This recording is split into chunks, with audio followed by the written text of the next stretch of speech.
to Dreamland, a program dedicated to an examination of areas in the human experience not easily nor neatly put in a box. Things seen at the edge of vision, awakening a part of the mind as yet not mapped, and yet things every bit as real as the air we breathe but don't see. This is Dreamland. Good evening, everybody. Welcome to yet another Dreamland. Very, very enjoyable series for me to do, as most of you know.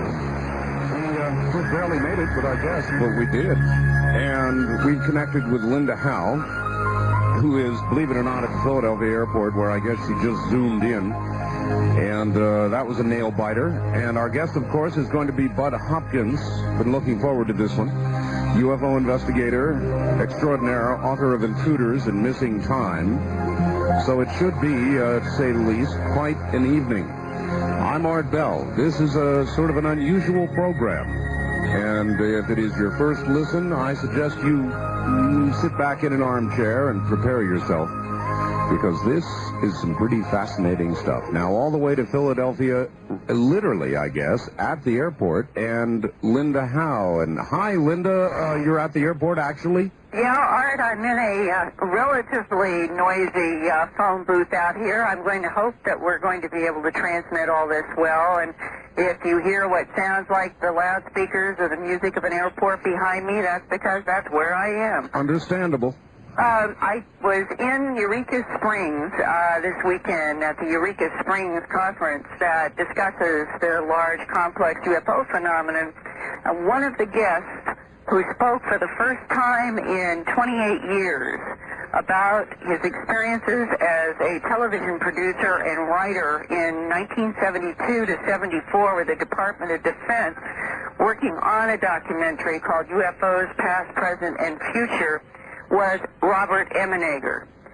In my new book, Glimpses of Other Realities, I show a drawing that he used in the first edition of the book when it was published in 1974 and was never published again after that. And he explained to me some time back, and I'm going to play an excerpt actually with more details here in a minute, that this drawing was made in the presence of Department of Defense officials who had the photographs in 16-millimeter film taken from two cameras at Holloman Air Force Base in May of 1971, when there was what appeared to be a pre-arranged landing at Holloman Air Force Base in the White Sands Missile Range area. And what I'm going to play for you right now is an excerpt of his telling, really for the first time, the blow-by-blow as he understands what happened. And all right, Linda, let me ask, are you able to hear me, Linda? Yeah. Did you say a pre-arranged landing? Yeah, it assumes, it implies that there was some communication. All right, very good. This should be an interesting report. Go ahead. Here we go. And I want you to know that the cord from my tape recorder and the cord from the payphone don't overlap. So this will be about 5 or 6 inches from the speaker on my tape recorder. So let's see how this works. All right, okay, let's try it. He said that there were three ships which were filmed by a ground camera and a helicopter. He even gave me the names of the cameramen. But one of them seemed to be in difficulty, or because of the way it's sort of watered down. It's kind of falling leaf. Yes, kind of a falling leaf. And it landed at the base, but it seemed like there was some understanding ahead of time. I'm not sure about it, because they said they dispatched a couple F-104s, I think, of that great monstrous, it's wonderful to see them, flying around, but to guide it down or to secure the area, they did have an alert at the base, and I understood that I was told that the commander of the base, fire chief, several other people were there as the craft landed and were waiting, and at the opening of the door, and out came, I guess, 1, 2, or 3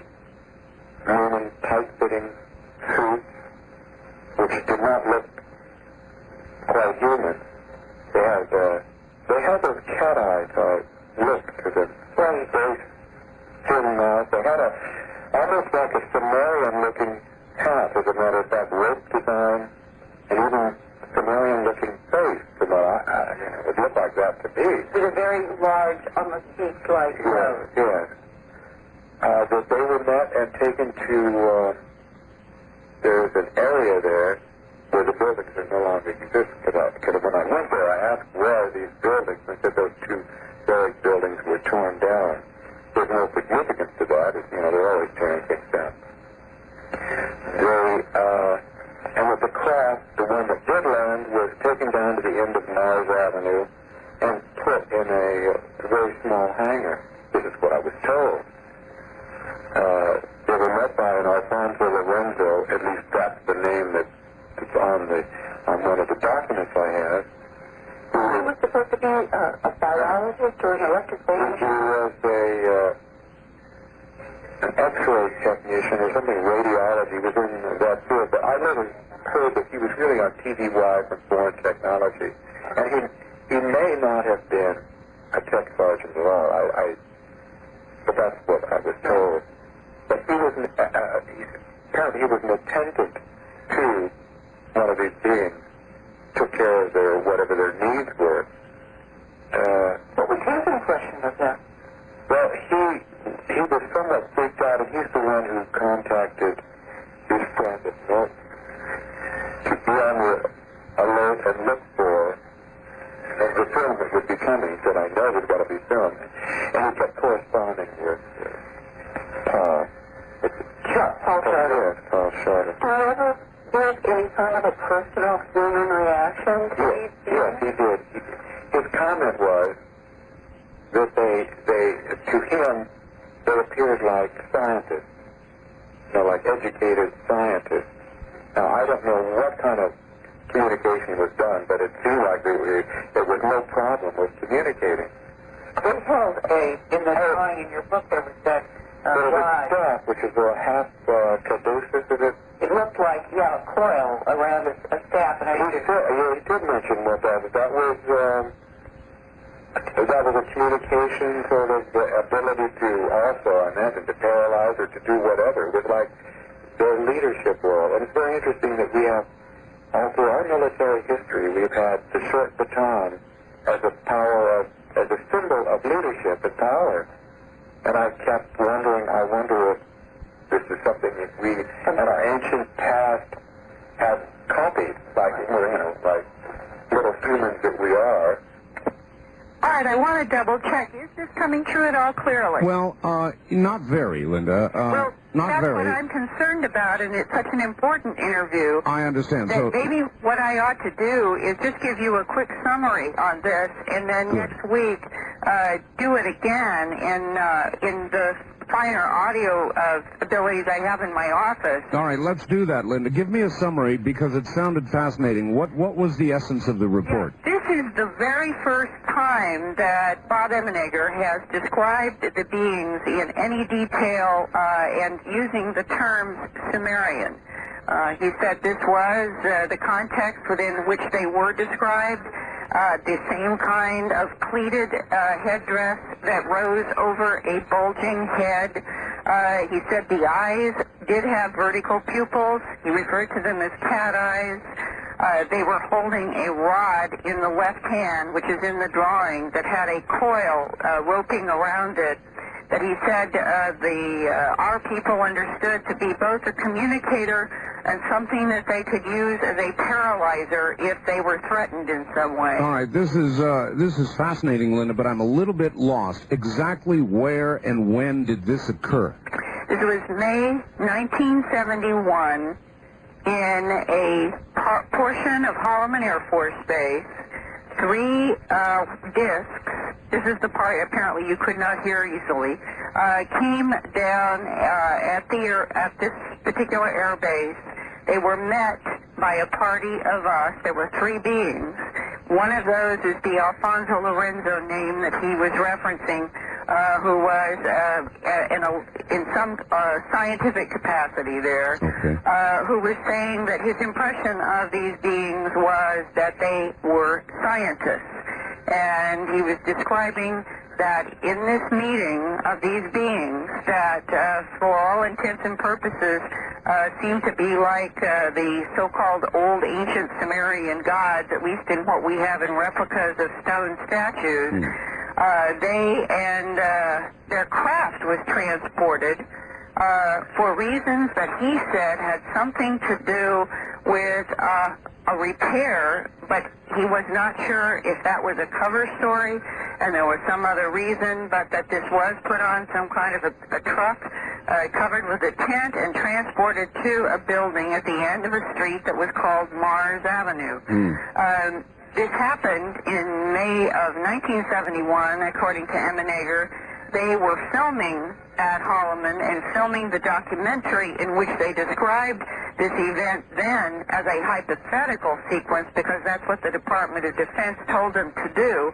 And that film was first broadcast in the United States in 1974, about 3 years after the event. For those who have seen that documentary at conferences or maybe on television in late night, it was one of the last projects that Rod Serling did as a narrator. And in it, it is this sequence at Holloman that he is now describing in detail for the first time. All right, what I'm curious about, Linda, documentary they describe as hypothetical. Yes, Linda, what I'm curious about is why is he just telling this story now? Because he feels that he can. Because he feels that people are ready for it, do you think? Or because something else has changed? In other words, you say he feels he can. He feels people will accept it, or that it's time, or what?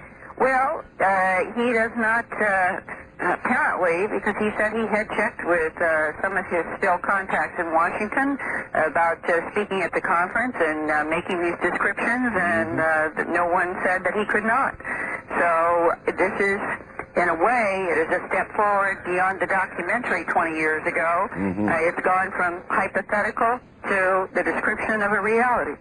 All right. Well, there is yet another reality, and while we're on the subject, Linda, I know your book is out. Why don't you tell everybody how to contact you or get a copy of the book? Well, thanks, Art. Glimpses of Other Realities. You can get information about ordering from Linda Howe Productions, Post Office Box 538 in Huntingdon Valley, Pennsylvania, and the zip code is 19006. I'll repeat that one more time. Post Office Box 538 in Huntingdon, Hunting, D as in dog, O-N, Huntingdon Valley, Pennsylvania, and the zip code is 19006. And next week, I will redo this so that you can hear his interview clearly. And I'm sorry I got trapped late on an airplane in an airport. Oh, no, that's quite all right, Linda. And if it had been any closer, I suppose you'd have been calling from in flight. I would have had to. All right, wonderful. Thank you. Well, thanks, and my best to Bud Hopkins. All right, take care, Linda. Take care, Art. That's Linda Howe, literally at the airport. And sometimes that's the way things work out. I thought she had perhaps spaced out on the time change that, of course, we all went through, the 1-hour time change. Well, on a summer afternoon in 1964, Bud Hopkins and two others watched a small, round, metallic craft maneuver in the sky over Cape Cod. This daylight sighting marked the beginning of his interest in UFO phenomena. But his first nationally known investigation did not take place until 1975. Well, I understand that. You need a while to think about an experience. Then a UFO apparently landed less than a mile from Manhattan, was observed from various vantage points by a number of witnesses. Bud Hopkins' carefully researched account of this incident appeared in the Village Voice Cosmopolitan magazine and elsewhere, and was covered extensively by television and radio. Bud is an accomplished author, probably the nation's premier UFO investigator, Andy has appeared just about on everybody's important television show, and I'm sure that you know him, so he doesn't really need a great introduction beyond all of that. Let's go to Bud Hopkins. Bud, good evening. Good evening, Art. Are you able to hear me okay? I certainly can. I hope you can hear me. Just fine. Clear as can be. Bud, first of all, welcome back. We had you on Area 2000. Now the program is syndicated, and we're sure glad to have you back again. Listen, what did happen? I speculated there a little bit. I had my own sighting, Bud, and I had to sit back for a long time after it and think about it. Was that the case with you? Yeah, that was the case. And, of course, I didn't think of myself at any point of someone who was going to do investigations. I was making my art and exhibiting, and that was my life. And it wasn't until this friend of mine reported an object landing near his car and little guys getting out, little figures and so forth, in a quite dramatic way, that I just simply thought, I've got to look into this. And so I think I was sort of pulled into this business by circumstance rather than by choice. But I think you're right about sitting back and thinking it over. You see, no one can overestimate, really, the resistance all of us have to what this really implies. This is the biggest change, the biggest event in all of human history. It is, if it's going on. And the evidence is there, and it is so absolutely shocking that people who have the experiences are sometimes even more hesitant to accept their reality than the people who are just reading about them on the outside, because it is so shocking. Sure. As you got down line from your experience a year or so, Bud, did you find that you began to question the experience yourself in your own mind, or did you find it became more clear to you? Well, that's an interesting question. I would say, depending upon the day you might have asked the question, one or the other might have been the answer. There is a strange way in which, if everything's going well and the world seems orderly and the edges are nice and clean, you just convince yourself it just must have been something. You don't know what it was. It must have been something. So you convince yourself as best you can that it's just something that's going to go away, because it has to have an explanation. On the days when the imagery comes back in your mind vividly, and God forbid you've read about somebody else having a similar thing, it comes back to haunt you. This really happened. Right. And so I do think that the ambivalence is bound to be there. You know, one of the things, Art, that bothers me a great deal is TV programs or whatnot, when they're dealing with people who've had abduction experiences. They will say so-and-so claims to have been abducted. Right. No one, but very few people will step up and say, I had an abduction experience, I claim this. What people really say is, this happened to me, it is so confusing, it is so upsetting, it's totally real as far as I'm concerned, but it just can't be. I'm having trouble even believing it. Sure. So therefore, it's a long way away from a sort of a cold-blooded, clear-eyed claim for anybody. Well, maybe it's easier for the storyteller, no matter how it is, how real it is to the individual, Bud. Maybe it's easier for the storyteller to, in essence, give themselves an out if the other guy, hearing the story, says, "Boy, what a bunch of baloney." Yeah, well, I don't think it's so much the fear, although that does enter into it, the fear of ridicule. It's the fact that if you accept the reality yourself, what this does to your whole belief system about virtually everything in the world. Yeah, but there's a lot of fear about the listener and how they're going to react. I remember after my experience, I thought, do I say anything or don't I say anything? I finally decided to, but I was in great fear, Bud, about what people would think of me. Yeah, that's true. Well, this is, excuse me, I've just finished writing an article which I'll be publishing fairly soon. I'll send to the MUFON Journal. And the title is Losing a Battle but Winning the War, something to that effect. Yes. The basic point is that we're winning the war about bringing this material and this phenomenon, the abduction phenomenon, to more and more serious mainstream attention. Matter of fact, just last week I had Susan Spencer here from 48 Hours doing some work. They're going to be coming back next week on a 48-hour special. But I mean, the New York Times, Time Magazine, I've been interviewed recently by, a lot of very fine mainstream people. We are winning the war for simply the idea that this has got to be taken seriously. Whatever idea about it you want to have, whether you think it's some completely strange, new, modern psychological aberration or whatever, or whether you feel that these events are real, still more and more people are coming to the conclusion you can't just sit on the sidelines without looking into it. But the battle we're losing is the fact that a particularly virulent group of what I call true believers are people who believe that this cannot possibly be true. In other words, they have a very narrow belief system. These people like to think of themselves as debunkers or skeptics or whatever, but there's a very narrow group of them who have set about almost single-handedly to make a climate exist, to bring about a climate of opinion that makes it almost impossible for serious people with a lot of risk to come forward and talk about their experiences. Sure. That battle we're really losing. I've worked now with maybe 450 people, something like that, one-on-one, who have had abduction experiences. And one of them was a NASA scientist. I was just approached the other day by my seventh psychiatrist who's had his own experiences. Police officers, military, and so forth. Actually, a person I'm going to be working with shortly, her father was up for an Academy Award recently, a major category. These are people from all walks of life who now, of course, if they did come forward, it'd be extremely important for the credibility of the whole issue. Right, but I was going to ask, what happens to a NASA scientist who claims or claims publicly that he was abducted? Well, might be looking for a new job. I don't know.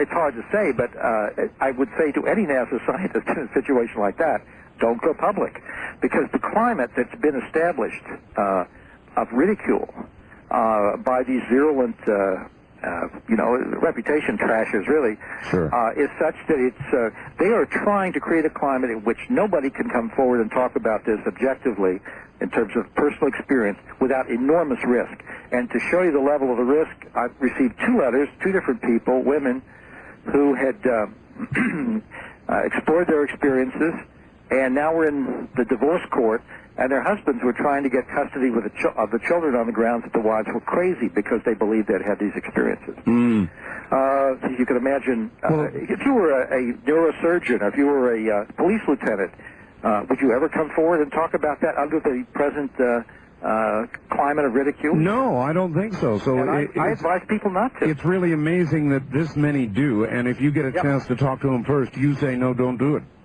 I actually do. Now, I'm involved in an extremely important case here in New York involving witnesses to an abduction that was evidently put on for people to see. I mean, a very important political figure was involved as a witness, and it was a kind of a show for this person, I believe, as the inferences you make from the evidence. And there are numerous witnesses, including a new witness that I have just recently uncovered. But the point is, I have given the advice to these people not to come forward because the skeptics are ready to savage anybody who reports this kind of experience. Well, I was about ready to ask you for some names, but obviously that's not going to happen, is it? Yeah, can't do it. And that's a big problem. That's a battle which we really are losing. How big a person are we talking about, Bud? Well, we're talking about, it's hard to say, let's find an analogy. Let's say the importance of the level of, let's say, a former Secretary of Defense of the United States, a former Prime Minister of Great Britain, something of that level. Oh, that's we're talking very, very high. Yeah, but the point is... all right, Bud, listen, the point is we're at the bottom of the hour right now, okay. So let's take a quick break and we'll be right back. My guest is Bud Hopkins, and this is already fascinating stuff. You're listening to Dreamland on a Sunday night from the CBC Radio Network.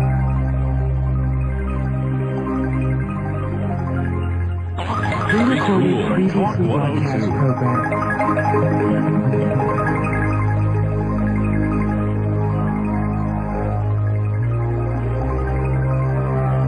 This is a pre-recorded previously broadcast program. From the Kingdom of Nye, this is Dreamland with Art Bell on the CBC Radio Network. Another Sunday night, another Dreamland. My guest is Bud Hopkins.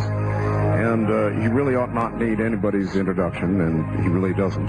He is the nation's premier UFO investigator, author of Intruders and Missing Time, and talks about all that sort of thing. And he's telling us now about a fascinating case, actually, involving somebody up high who's had an experience, an apparent abduction, and has been interviewed recently by 48 Hours. And, Bud, I want to ask you about 48 Hours. Have you noticed any sort of sea change, Bud, in the way 48 Hours and other programs are coming at you? In other words, are they more serious about the subject? Absolutely, Art. I don't think there's any doubt about it. And I believe that this really began, the change began back in '87, because there was a simultaneous appearance of my book Intruders through Random House, Whitley Strieber's book Communion through Morrow, and Light Years by Gary Kinder. I've forgotten the publisher, but it was a major publisher. 3 books came out at the same time, taking the subject very seriously, and they were published by major publishing houses. And at that point, there was just no way that the press could totally ignore this, and things began to change at that time. I was favorably reviewed in the New York Times and the Washington Post and places like that. 2020 did a piece and so forth.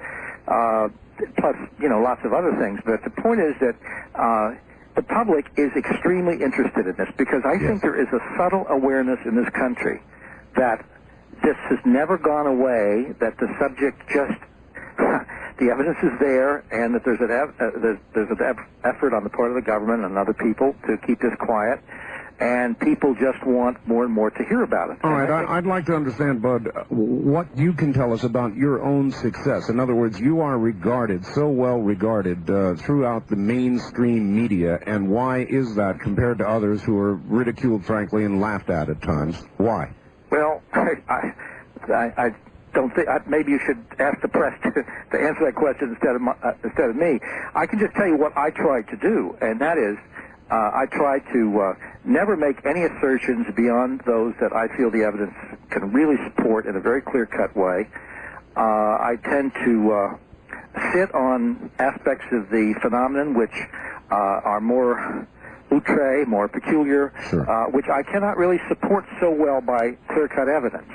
A lot of people want to go with the most dramatic story they can find, which of course then makes it sound as if, even though they may be very sincere and actually have some evidence for it, but it makes them sound a little bit more like the supermarket dreadfuls, those little papers, than serious individuals. And I think that I can say I haven't really had to retract anything that I've written over the years, simply because I've been very careful. And I think that carefulness comes out because in people's response, and they feel that, well, here's somebody who doesn't sound wild and crazy and does marshal his evidence, and perhaps he should be attended to or listened to. I think that's perhaps, I hope, that's the reason why I have received more attention on some of these subjects from mainstream people. All right.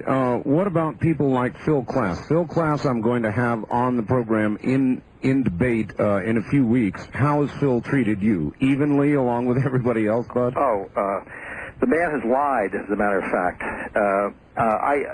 You see, when we talk about balance and Philip Klass, it would be as if you were having a program on politics, and supposing I were Senator Lautenberg, say, and for balance you got Lyndon LaRouche. Mm-hmm. No, I understand. I'm going to have him on with Stanton Friedman, though, and Stanton can hold his own. Well, he can hold his own, but, years ago, Mort Saul said that he defined a liberal as a masochist who will buy and read everything a bigot publishes.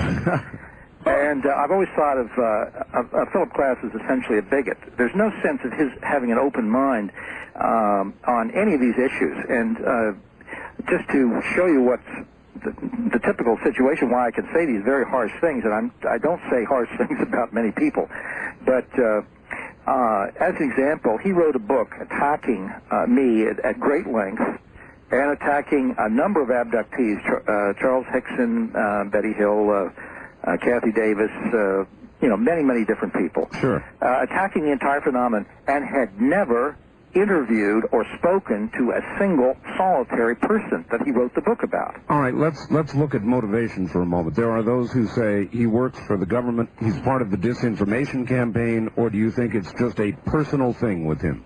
Well, I don't really know. I shouldn't even say. If he's working for the government's not getting its money's worth. Let's put it that way. I don't know what his problem is. I think he adores the publicity. But at any rate, I'd just like to make one point very clear, just as an example of the way he operates. He started attacking abductees, and he doesn't do this in any kind of even attempt at a gentle way of saying, well, maybe these people are misguided or something. He implies everyone is a liar and a crook. And this is his basic. Recently in the Times, he said, he was quoted as saying, these people aren't crazy, meaning there isn't a mental problem. Right. They're just little nobodies. This is the only way they can get on the Oprah Winfrey Show, which I think is, of course, a wonderful piece of self-description on his part. I'll ask him about that. But at any rate, I mean, that's not the voice of a scientist. That's the voice of a mad fanatic. And let's always remember that Santayana defined a fanatic as someone who, when he loses sight of his goal, redoubles his efforts. Yes. And but this is the point I'd like to make. He started attacking abductees a long time ago, saying if they really had these experiences, they would report them to the FBI. Which is kind of funny. If you're Charles Hickson and you're in Pascagoula, Mississippi in the middle of the night, how do you find the FBI? Absolutely. You go to the local police. But at any rate, he said the reason they don't report to the FBI is because there's a federal law against falsely reporting a kidnapping, which would imply that they're aware of that law and therefore since they've made up the whole story, they're afraid to report it. Right. Well, of course, to report it to the police there's a state law always against falsely reporting a kidnapping too. It's the same thing. It doesn't make any difference. You don't have to bring in the FBI. But years ago, under the Freedom of Information Act, we got an internal FBI memo describing an abduction reported to it in 1967. And copies of that were sent to class, of course.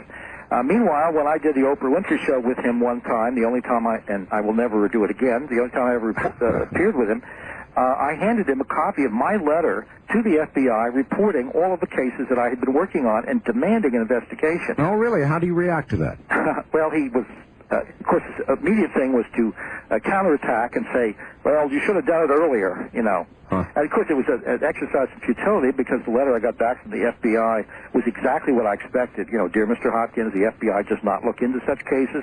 Please report it to MUFON, etc. At any rate, the basic point is that as recently as 2 weeks ago or 3 weeks ago, something like that, someone was interviewing him and he went into his FBI routine again and said, maybe because of the law against it, maybe that's why to this day no one has ever reported a UFO abduction to the FBI. Now that is an outright lie, which he knows it to be a lie. I don't know what's eating the man. He certainly seems to be an unhappy human being. But I wish you well with your experience. I think I've talked as much as I want to about this man. Yeah, that's fine. My next question would be a really broad one, Bud. What is it, in your view, which is and has been for years now been seen in our skies? What are all these things? How many of them would you say are legitimate, possible extraterrestrial visitors of some sort? Right. Well, the first point is as to what they are. I mean, obviously, none of us know what they are in any kind of absolute way. We know what they aren't. Yeah, the word alien defines something in terms of what it isn't. You know, when I'm in Mexico City, I'm an alien. It doesn't say anything about me. The basic point is they're not from Nebraska or wherever. I mean, they are an alien phenomenon. Therefore, what we can say about their origin and their nature is always speculative. And I always quote, to show the impossibility of getting at it correctly, Scott Rogo once made the remark that he didn't, I think he must have regretted this.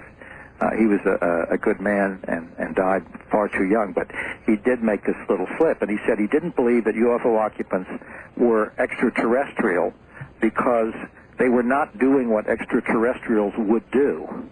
Oh, and how does he know what... Well, that's just the problem. Yeah. So when people get into arguments about, I think they're interdimensionals, and somebody says they're time travelers or they're whatever, I just sort of slink away from the argument. We know that they're not human. What do we know about them? We know that they obviously exhibit intelligence. They have a humanoid appearance. They have obviously a technology which is thousands of years ahead of ours. They seem deeply interested in us. They are deeply foreign to us in their sense of not really understanding human emotions. We know many, many, many things about how they behave, But as to what the bottom line is, what their goal is ultimately, what they're going to be doing a year from now, 20 years, 100 years from now, we have no way of knowing. And you are okay, but you are nevertheless convinced that they are in one of those categories, whether Yes. it's interdimensional or it's extragalactic or whatever it is. They are physically real at least some of the time. Now, they seem to be able to dematerialize, virtually disappear, and so forth and so on. Whether you want to invent a term called interdimensional, or whether we want to just say it's an advanced technology, you can flip a coin. It doesn't really make any difference to me. But the point is that they represent a non-human intelligence from elsewhere, which is of enormous advancement over us technologically and so on. All right, we are a commercial operation, so we're going to do a little of that right now, Bud. Relax for a second. We'll be right back to you. Okay. All right, my guest is Bud Hopkins, and if you've been listening, you well understand what the subject matter is. We'll be right back with more of it. We're going to take some calls tonight. Yes, we are. Very interested in that. Yes, well, they're coming up in the next hour, Bud. Good. Absolutely. Are these friendly beings, or are they... what are they? In other words, we see one of these things. What would you advise a person? Walk up and offer your hand, or run like hell? Well, the truth of the matter is you're probably not going to have any choice one way or the other in this. They seem to be able to control the situation as they need to. Now, the basic point about this, which is extremely, I think, central to understand, is that all of our science fiction films and the simple stories and so forth have always dealt with visitors from outside, extraterrestrials or whatever, as one of two types. Either they're going to come as conquerors, body snatchers, etc., right, or they're going to come as saviors to clean up the environment and close up the hole in the ozone layer, etc. They're either going to be, in other words, gods or devils. Yes. And neither one of those descriptions fits what we're getting. What we're getting is, we might call a third world, a third force. They seem to have their own agenda. Their own agenda does not involve any kind of causing of deliberate pain or deliberate hardship or taking over the world or anything of that sort at this point, because they've been here for a long time, and I have abduction cases that go back to 1929. They could have done an awful lot of mischief had they wanted to in the meantime. And, of course, in all of that time, there is absolutely no sign they've done anything to help us out either. Nothing stopped, for instance, the Holocaust. Nothing stopped our dropping bombs on Hiroshima. Nobody stopped the Korean War, the Vietnam War, or the carnage and the genocide that various factions have practiced since then. Nobody stopped the spread of AIDS, the problems of cancer, the difficulties with our planet, the environment. They seem to be bent on their own purposes, which are not malevolent or benevolent. And that's a very tough one to understand. All right, so then maybe they're closer to actually just monitoring what we're doing. Well, they seem to be monitoring it, but they seem to be taking material from us and taking from us with as little disruption as possible, it would seem, as little deliberate disruption. The involuntary disruptions, the side effects of what they're doing, are truly horrendous. I don't think they understand the terror and the confusion and the self-doubt and the family disorders and dysfunctions and so on that follow in the wake of what they've been doing over these years. But I don't see that those are intended results.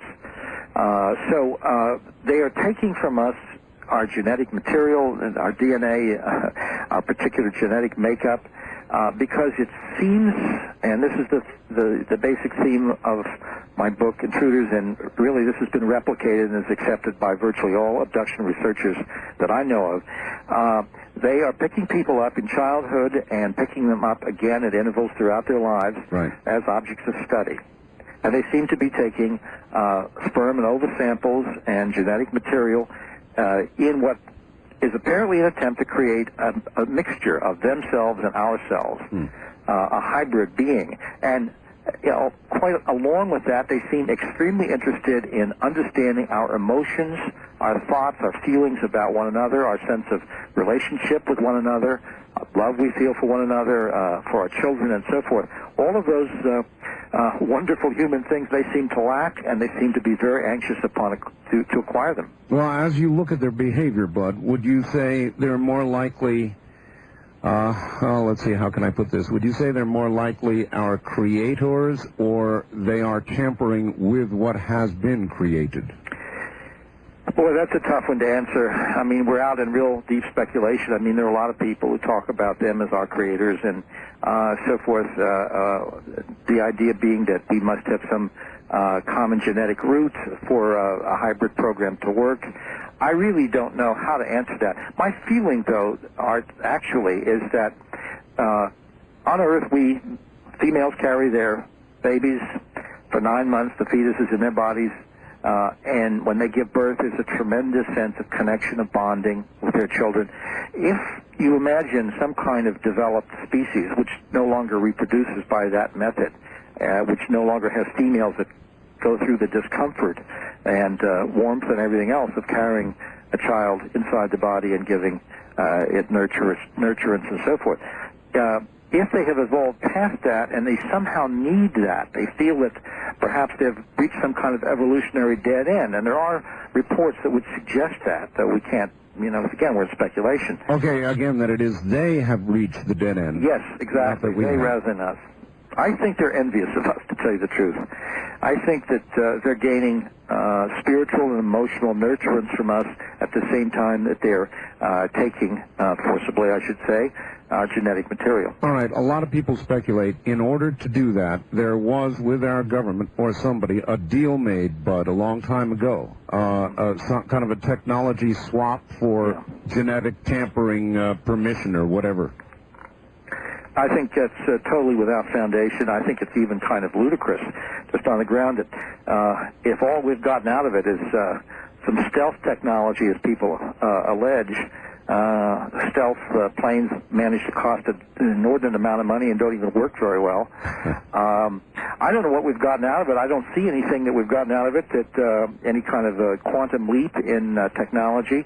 I wouldn't, on the other hand, say that we haven't perhaps found wreckage if they have had accidents and acquired that wreckage and tried to reverse engineer that wreckage in some way to learn what makes their equipment go.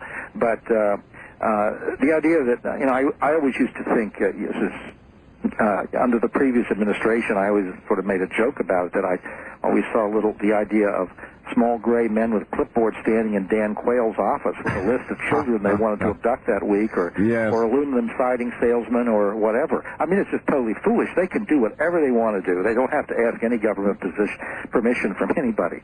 I think that kind of theory gets foisted upon us because a lot of people who look into this have a natural paranoid tendency.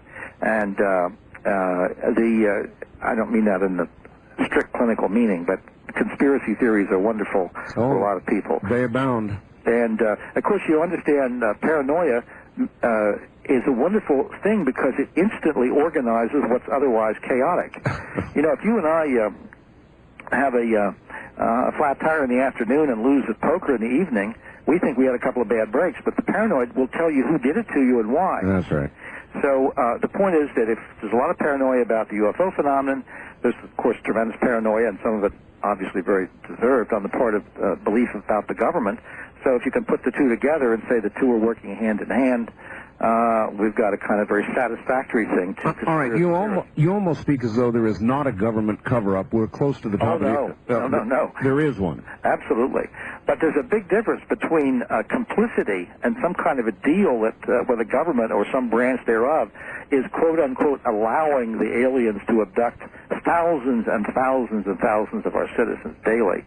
So, in other words, you think the government may understand that it is here and that they are here and even have evidence of that, but not really know what the story is themselves? Absolutely. I think that their knowledge is far more extensive, I'm sure, whatever branch this is, than my knowledge or anyone else's. But the point is, what can they do about it? I've used this example again and again. If all a president can say is, ladies and gentlemen, they're here and they're flying around, they can outfly anything we have, and they're taking our people on these 1 and 2 and 3 hour abduction events, medical experiments, sperm and ova sample being taken. They erase people's memories. We have no idea what it's ultimately leading to, whether they're going to be friendly or not. We don't know what this is all about. There's nothing we can do about it. Thank you. Good night. We'll talk about it when we hear more. So in other words, why say anything? You're just going to scare a whole bunch of people and without any. Could you imagine being in the bond market when something like that drops? No, I cannot. Bud Hopkins, hold on. We're going to take a break, top of the hour, then we'll come back and take phone calls. This is Dreamland. On a Sunday evening, I'm Art Bell. My guest is Bud Hopkins, nation's premier UFO investigator. Get close to your telephone. Get ready, because you're about to have an opportunity to speak to him.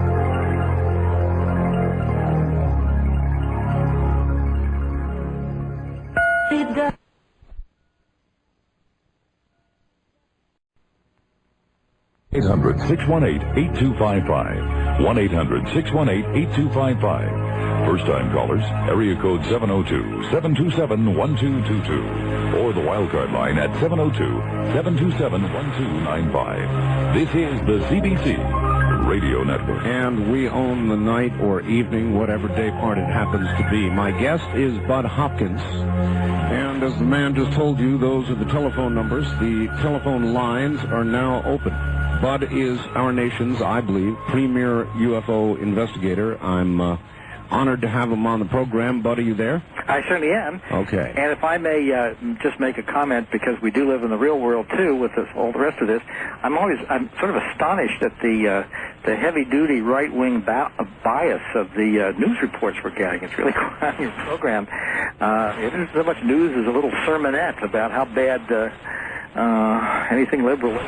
I'm surprised, but anyway, I don't want to short-circuit what we're talking about. But we do live in the real world, and these other things are important to us, too. They really are. And does the twain ever meet, Bud? Oh, yeah. It does. Yeah, absolutely. Well, the twain meets in the sense that these experiences, and we're again dealing with the whole abduction phenomenon, these experiences have such powerful effects on people's lives that there is no way that your day-to-day existence is not affected very subtly by what's happened to you. Now, just to give you a quick example, if these experiences have happened in childhood, and that's where they seem to always start, versus abducted as a little child, and you're 5 years old and you wake up and you can't move, you're totally paralyzed, and you feel there's some strange figure that's come out of the closet or whatever with his huge black eyes, and you feel yourself floating or whatever, and you don't remember all of the experience. You come back with a cut on your leg that wasn't there. Maybe you're upside down in your bed, or maybe your pajamas are no longer on, they're on the floor or something, and all the signs of physical problems. And you start calling out for help for your parents, and your mother says, you just had a bad dream, get back in bed. And you try to say it wasn't a dream, it was real. Right. What happens, of course, is a terrible kind of split develops between the child and his or her sense of trust of adults. And if the adults begin to feel maybe something like this really is happening, they begin to feel a tremendous sense of impotence, helplessness in protecting your own families. And much of this can remain unspoken.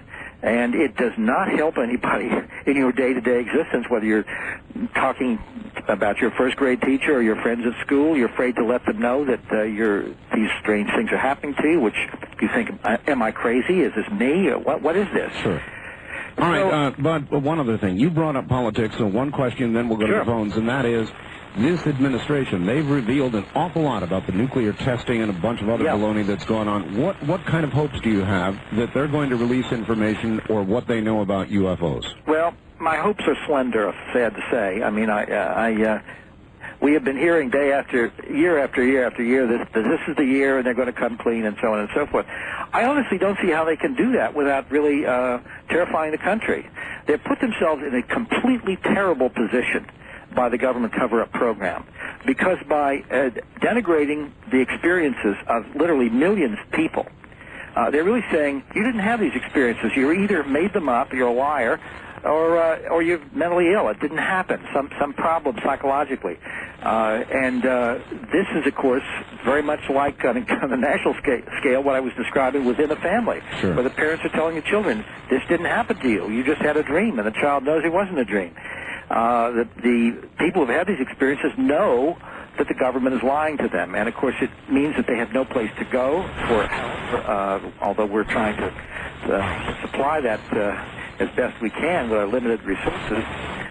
Numbers of researchers and mental health professionals are turning around to this, but it means, to help people as best they can.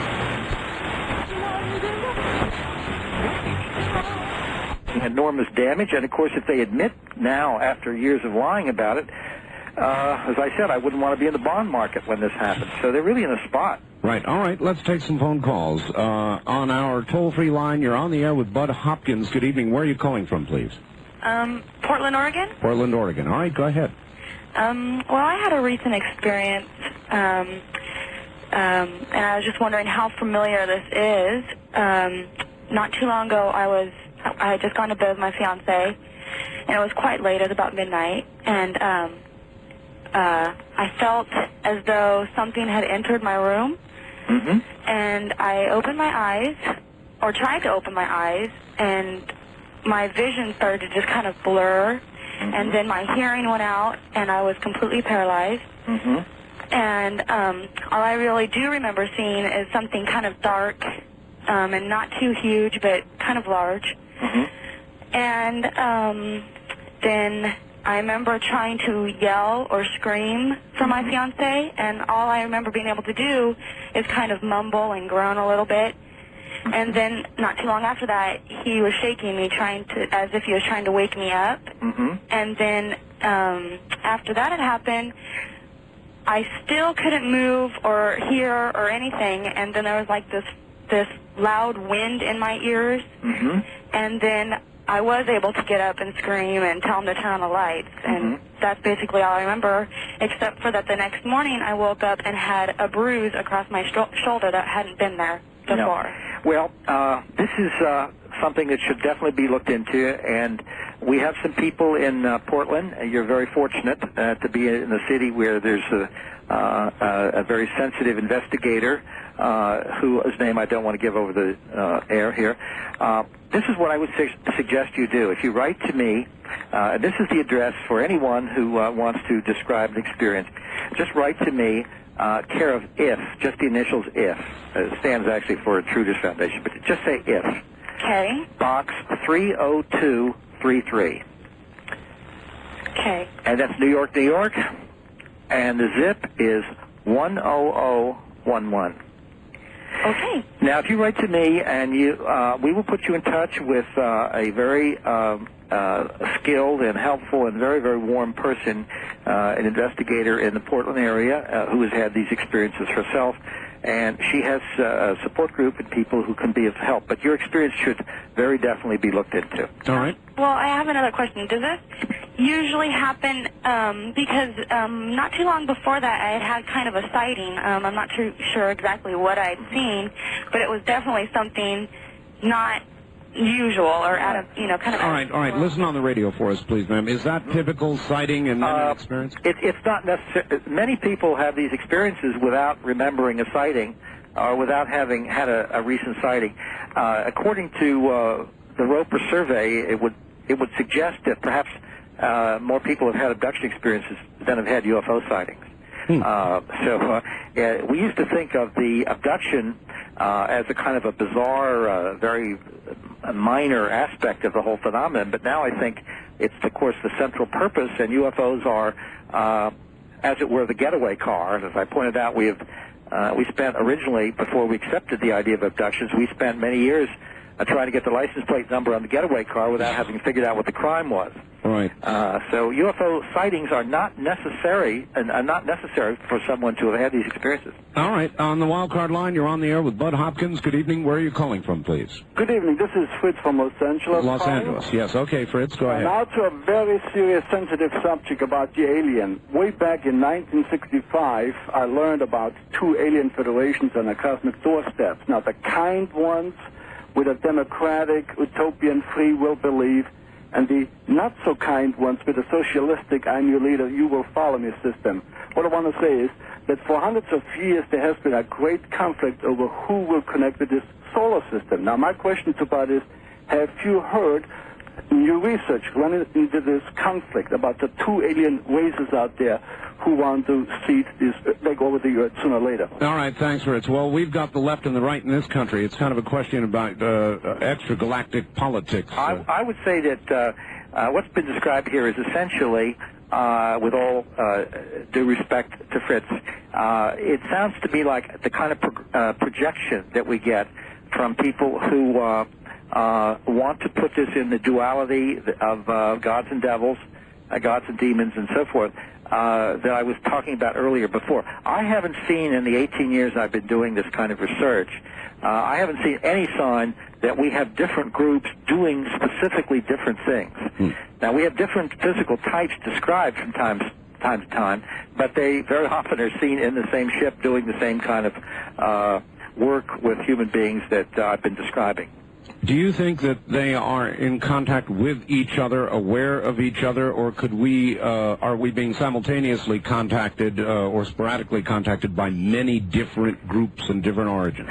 Very hard question to answer, Art. What I said, though, essentially is, as an example, in one California case, the woman reported small gray figures with huge heads and black eyes, and a tall figure that was more insect-like with huge eyes. People have made associations with the praying mantis look and so forth. And in that same ship was a, relatively speaking, normal human being. But they were all cooperating in these genetic experiments as I've been describing. So it would seem that we don't have different groups doing different things. I suspect that, although we have no idea where the place of origin of these figures are or whatnot, there doesn't seem to be a different groups doing different projects. Kind of a consortium, then. Yeah, it would seem to be. All right. On the first-time caller line, you're on the air with Bud Hopkins. Good evening. Well, good evening. I can't believe I got through. You have. Where are you calling from? This is Bill in Albuquerque. Yes, Bill. And I wanted to ask Mr. Hopkins if he's the one that wrote Missing Time. I read that book, and I forgot it completely. Is he with the alien? You mean you had a missing memory about a book, right? Yeah, about your book. No, my question is brief. I want to know if you think that we have experimental aircraft that flies as fast as the speed of light. All right.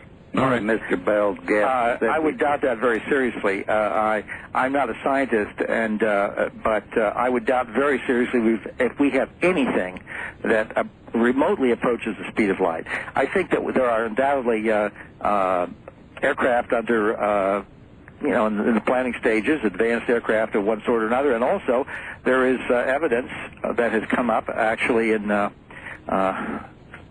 Nevada and so forth, that would suggest that perhaps there's been some reverse engineering of crashed UFOs, right, which would suggest attempt to try to get something to work. But the idea that we've got anything that can go near the speed of light, that if somebody had that, NASA would be out of business and somebody would be making zillions of dollars at it and so on. So, what about modes of travel, Bud? I've heard a lot of people talk about the bending of time and space and a leap across that bend. Have you heard a lot about that? There are lots of theories of that sort, and we really don't know what to make of it. I mean, I don't. As I say, leave that kind of speculation to other people. I'd rather stay with the data and away from heavy speculation. It's fun to do, but we know that this is going on in the lives of many, many millions of people, actually. How they get here, how they travel, where they're coming from. I mean, the idea, for instance, that they are necessarily locked into a planetary system somewhere is not necessarily true. I mean, it's highly possible, since we have had up in space a Skylab at one point, and space stations are going to be built by us within not too long a period, orbiting Skylabs, and one could imagine that an environment could have been constructed, and it could be movable through space, and so they might not be tied down to a planet. Who knows? All right, good. Well, I think that's why you're so highly regarded. You don't, on a moment's notice or a second's notice, leap into the unknown. We don't. Yes, we don't know. Good. All right. Good evening. On the toll-free line, you're on the air with Bud Hopkins. Where are you calling from, please? Lawrence Laboratories, Livermore, California. Very good. Well, I'd like to contribute by helping Bud Hopkins and your audience understand the nature and the origin of UFOs. All right, sir. Are you on a speakerphone? And if you are, could you pick up the telephone? Well, I can't do that because I'm in an unsecured area, and I don't want my fellow workers to know tonight. That's just fine, then. Go ahead. We'll put up with it. Just before Einstein passed away in the 50s, he was working on the time continuum theory and trying to explain it. UFOs are simply our descendant scientists from the future who are visiting us from all points in the future and studying mankind without interference. And on what basis do you conclude that? Well, Lawrence Laboratories in Berkeley is working on some of the projects.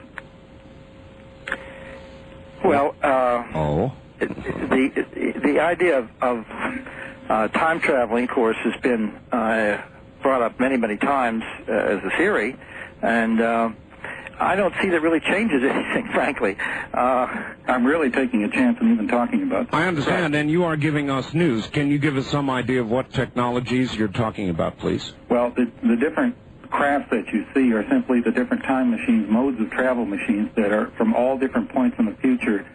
They're simply scientists who are coming back with a policy of non-interference, studying the history of mankind. That's why they're taking DNA samples to the future to find out what has gone wrong with mankind in the future. That's quite incredible, and they're not extraterrestrials. They're from right here. They're from right here. That's why we see ships, as you call them, materialize and dematerialize, because they're simply going in and out of time. The issues, the descriptions, of course, here of time traveling, I mean, it fits one of the modes of explanation of the UFO phenomenon that we've had for a long, long time, along with, ideas of interdimensionality and so forth. So what you're saying is a theory that's been around a long time. The news would be, if you can say officially, that this is some kind of government, that Lawrence Livermore Laboratories is working on something. There is a point in the future where mankind learns to travel in time. Mm-hmm. Well, and it's less than 200 years. Uh-huh. Well, the issue would be if some kind of statement could be made that would be official about this, that would be the big news. Maybe this caller would like to comment on the paradox problem, since you seem familiar with what... There is no paradox if there's non-interference. All right, good enough. All right, I've got to run, caller. Well, there is, of course, an amazing amount of interference. Lives are being interfered with daily. Suicides have resulted in this. In other words, the interference is extraordinary.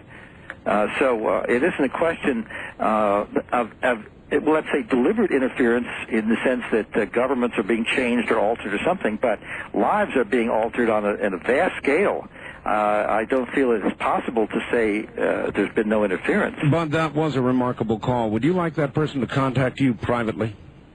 Well, I would like to hear more. Yes, absolutely, and he could. That address could be given. I would like to talk to him about it. As I say, the theory has been around for a long, long time. The question is whether or not there's some kind of official statement coming from, from a research scientist. Absolutely. All right, Bud. That's the news. Yes, that might be big news. But hold on, we've got a couple of things to do. Let's get those done. And let me give Bud's address. Write simply to IF Box 30233, 30233, New York, New York 10011. Did you get that? IF Box 30233, New York, New York 10011. And we'll be back to Bud Hopkins in just a moment. I want you to know it. Okay. All right. Hello there. On the toll-free line, you're on the air with Bud Hopkins. Where are you calling from? I'm calling from Grants Pass, Oregon. Yes, KOPE. Yes. Go ahead. Hello there. Hello there. I find this absolutely fascinating. Good. Who am I speaking to? This is Bud Hopkins. Oh. Have you heard of the Sumerian story of how humans came to Earth? You're talking about the ancient astronaut work, and this is Sitchin's work and so forth? Yes, about the two brothers who came down from a corrupt planet. Their father was the leader, and his his name was phonetically written as a star. One of the brothers had a staff with a snake on it. Yeah, this is material you've gotten from Sitchin's books, is that right? Some of them, yes, and some of the ancient writings of the Sumerians. Right. I find this absolutely fascinating, and I find it also plausible. Do you? Since they took the fertilized egg of a human being here on Earth and reimplanted it in the egg of the female astronaut, it seems to me so modern in its concept. Then they wouldn't have any idea that this was possible.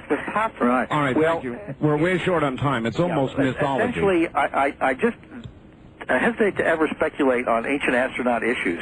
There's so much going on. I've had two people call me not too long ago, in the past month. Two people call me after they had been returned from an abduction that had ended within about a minute or two from their phone call to me. And to worry about the Sumerians at this point in my life seems a long way away. I'll leave that to the historian. All right, Bud, we're at the bottom of the hour. It's almost mythology, isn't it? Yes, it really is. All right, Bud Hopkins is my guest. This is Dreamland on a Sunday night. I'm Art Bell. If you'd like to join us, pick up a telephone. I know it's very busy, but keep trying. You will get through. You're listening to the CBC Network.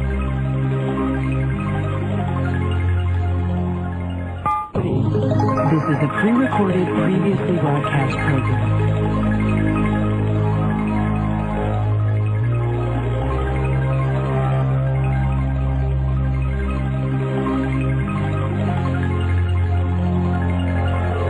From the Kingdom of Nye, we continue with your calls on Dreamland with Art Bell.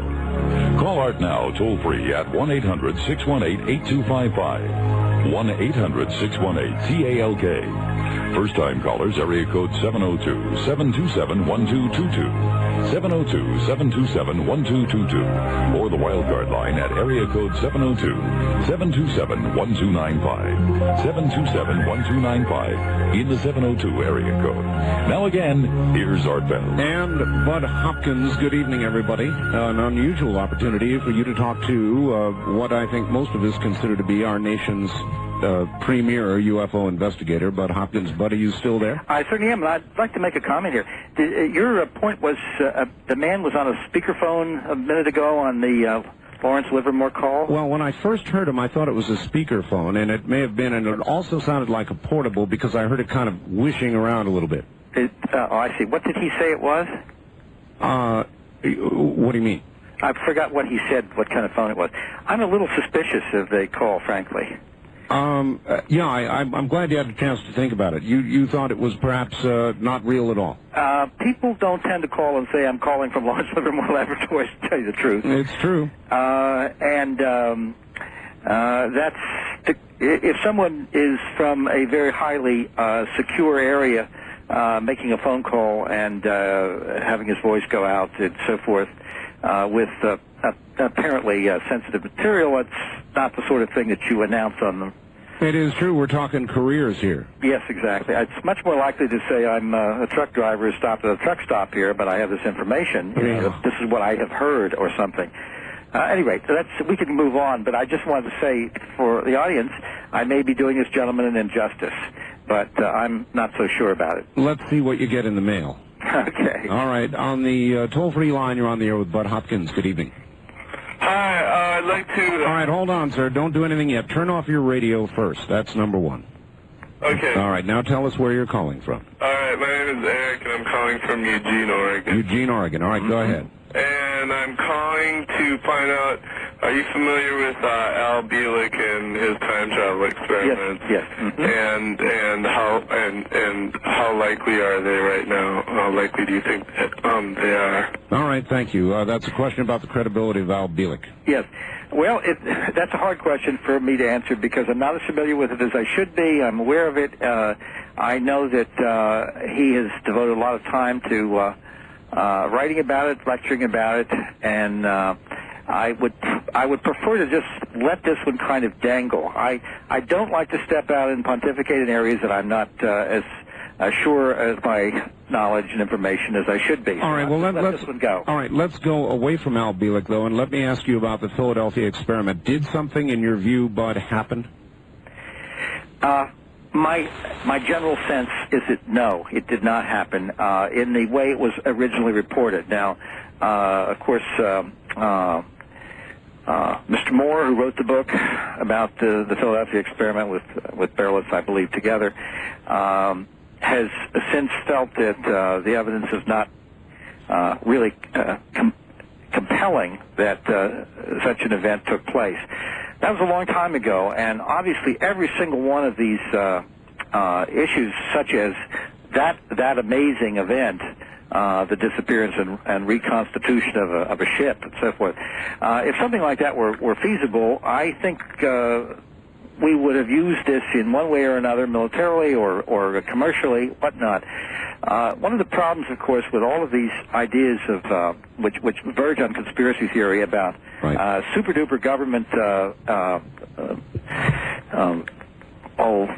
military gear or material that could have military usage, is that people forget we went through a war, and the Gulf War recently, and of course we had no real special equipment in that war that gave us the ending we would have liked to have had. If we had had some really incredible equipment, I think right now, as I've always said, Saddam Hussein would be sitting in a jail cell right now next to Noriega, and we would still have Bush as president. We would still have the head of the CIA as the head of CIA. The Joint Chiefs of Staff would still be in place, and so on. None of that happened. All right. Well, that's a really good point. What about the other major event in fairly distant history? The one in New Mexico that Representative Schiff is now going to cause the GAO to apparently investigate. Well, that's a very different issue because that has to do with alien technology, not military technology, such as the Philadelphia experiment would indicate. This is an alien event. I have absolute now, after many years of studying the evidence and noticing more evidence as it's accumulated, some very good research. Don Schmidt's been doing wonderful research on that. So is Stan Friedman, a number of people. I think that I definitely feel that something crashed, a UFO crashed, or two, perhaps. There was the speculation that two collided. Bodies were recovered, material was recovered, and I have no doubt about that at this point. All right. Very good. And on the toll-free line, you're on the air with Bud Hopkins. Good evening. Hi, Art. This is Brandy in Bakersfield. Brandy in Bakersfield. Hi, Brandy. Hi. I was disappointed because baseball preempted this show, so I've only been listening since 8:30. Oh, well, we're sorry about that. Oh, I mean, it's not your fault. It's the people at KZR. But anyway, I wanted to say it's a pleasure to speak with you, Bud. I just wanted to ask you, since you've researched this for many years, do you think that demonology plays any type of role in these abductions? And also, is there any way that Whitley Strieber could also come on the show? All right. Take it off the air. Thanks, Art. All right, thank you. And, of course, there is, I'll answer the second question, demonology. I'm sure you get that one a lot, Bud. Yeah. Well, again, as I've tried to explain, we have a basic need to kind of shove the whole alien phenomenon, abduction phenomenon, UFO phenomenon, into the idea of gods or devils. And I do not connect this with any kind of theological beings, demons, just as I don't connect it with theological beings, angels. I think that this is a very distinct phenomenon. Now, I'm not going to say that I don't believe that there are necessarily gods and devils in the real world. I don't want to get into a theological hassle here. We'll get a million calls from people consigning me to hell for my opinion, so I will stay away from that. But I definitely feel that this is its own business. It is not connected with demons. There are very, very possible mistaking identity situations where people feel the child is possessed of a devil or whatnot who is having abduction experiences, and it might be kind of hard for some people to tell. I had a case where a woman here in New York, her parents were rather not very well educated, first-generation Italian family, and they used to bring in the priest every now and then with holy water to bless the apartment because these strange little men with big black eyes were coming through the walls. Oh, boy. And what else to do? They must be demons. So there is some confusion here, but I think it is a separate phenomenon. Well, let me turn the question around. Is that one of the main reasons that we're not told about all this because of the reaction in religious circles? Well, I mean, that is certainly possible. It creates a lot of problems for religious people, but it is not necessarily an insoluble problem. We have to remember, because, and I should mention that I have worked with a number of born-again Christians who are also abductees, and there was a problem for them of reconciling what was happening to them to their abduction experiences. Sure. And as I pointed out, many years ago, it was believed back in the time of Galileo that if the idea was accepted that we were not the center of the universe, that we were simply in a planet going around the sun amongst many other suns, then that would mean the end of religion. And because it was against the Bible, it was this, that, and the other thing. And that was what the theologians of the time believed. And, of course, now virtually everybody understands that we are just a planet going in a particular solar system. But that has not damaged religion. Theologians managed to make sense of this and harmonize this new information with the Bible, and Christianity has not suffered as a result. And I think the same thing can happen with this. All right, good. Well, I want to get off course here. On the first-time caller line, you're on the air with Bud Hopkins. Good evening. Where are you calling from? Spokane, Washington. Spokane, Washington, all right. Mr. Hopkins. Yes, sir. Yes. How many of these abduction cases were preceded by a red light, a ball of red light coming through the wall first, like a probe? Well, many people who have had abduction experiences at one point or another have noticed unusual lights or balls of light in the room with them, coming through the wall, coming down the hall, whatnot. Often people describe these lights as acting as if they're intelligent, as if they're looking at you. Now, I'm curious about, since you raised the question, that you must have had an experience along these lines. Yes, sir. Much like the young lady related about 15 minutes ago where she was paralyzed. Yeah, well, that's a classic account. Yeah. What was your experience, sir? Well, I woke up. I called before and talked to Linda Howe about this, and also Mr. Bell. But I woke up to a droning, whirring noise in the room, just whirring, a mechanical droning. That woke me up. And I looked up and he had a gigantic crucifix on the wall, and the ball of light came out the crucifix, and it just pulsated there, about the size of a baseball. And then it tracked the ceiling, went over the ceiling, went down her side of the room, and I tried to wake her up. And my girlfriend's really light sleeper. I said, wake up, please wake up, look at this. And she wouldn't wake up. And when it got on her back, it pulsated for 30 minutes on her back, and she was sleeping on her stomach. It then proceeded off her back onto my chest. Now, once it got on my chest, I couldn't scream out no more. I couldn't move. I started sweating because I was fighting it. I was trying to sit up in bed, but I could not move. All my eyeballs could do was go round and round. Next thing I passed out or went to sleep. I woke up about an hour and a half later, and the ball of light was leaving my chest, going off my body to the floor, back on the crucifix, where it just pulsated for about a minute. And it just went into the crucifix and out the wall. And it took me about a half an hour to recover before I could get up. Now, but I was going to ask you, have you ever had anybody, do a study? My last name is Simon. And have you ever had anybody do a study to see how many people with religious last names, are being tracked and like Abraham? I honestly, Mr. Simon, I don't think there's any reason to think that any particular person is being singled out for this because of their religious beliefs, their last name, or anything of that sort. I mean, this is a worldwide phenomenon. We're getting this in areas where there are no Christians to speak of. For instance, these things are occurring in China, in the Orient, in the backwaters of Africa and South America and so forth, with people with very, very definitely non-Christian beliefs. This is not something that is limited to people with a particular religious background. I think that's a coincidence in your case, sir, but what you described, though, certainly seems like something that should be looked into. So, again, if you'd like to write, I can put you in touch with somebody perhaps near you. Boy, the MO is beginning to sound familiar now, isn't it? Absolutely. Well, Art, let me tell you that when we did the Roper survey, one of the questions we asked was, have you ever, and these were not beliefs, these were, have you had these experiences? One of the questions they asked was, have you ever seen unusual lights or balls of light in a room with you, which neither you nor anyone else could explain? And actually, 8% of the American people said yes to that, which is extraordinary. That is extraordinary. So even if you say that's 4 times too many, say, but you cut it down mistakes or, people misread things, you're still dealing with a very high percentage. And even if it's, as we found with the Roper survey, using 5 basic indicator questions, one of which dealt with the paralysis, just as both of these people have explained, have described it very eloquently. Periods of missing time where they have no idea where they were, how it happened, or why it happened, and so on. With these 5 questions, we came out with 2% of the American people said yes to 4 out of 5 of these questions, which would indicate if they are abductees, and it's certainly likely, we're dealing with, say, perhaps 5 million Americans who have been through this. That's a lot of occurrences, but hold on just a moment. We'll come right back to you. Fire back to the telephones, and on the toll-free line, you're on the air with Bud Hopkins. Where are you calling from? San Jose, California. San Jose, good. Hi, Art. Hello, Bud. This is Tim from San Jose. Well, Tim, how are you? I'm fine. How have you been? Very well. I just wanted to share something with you. Yesterday morning, my daughter and her mom had an experience. They had a visitation.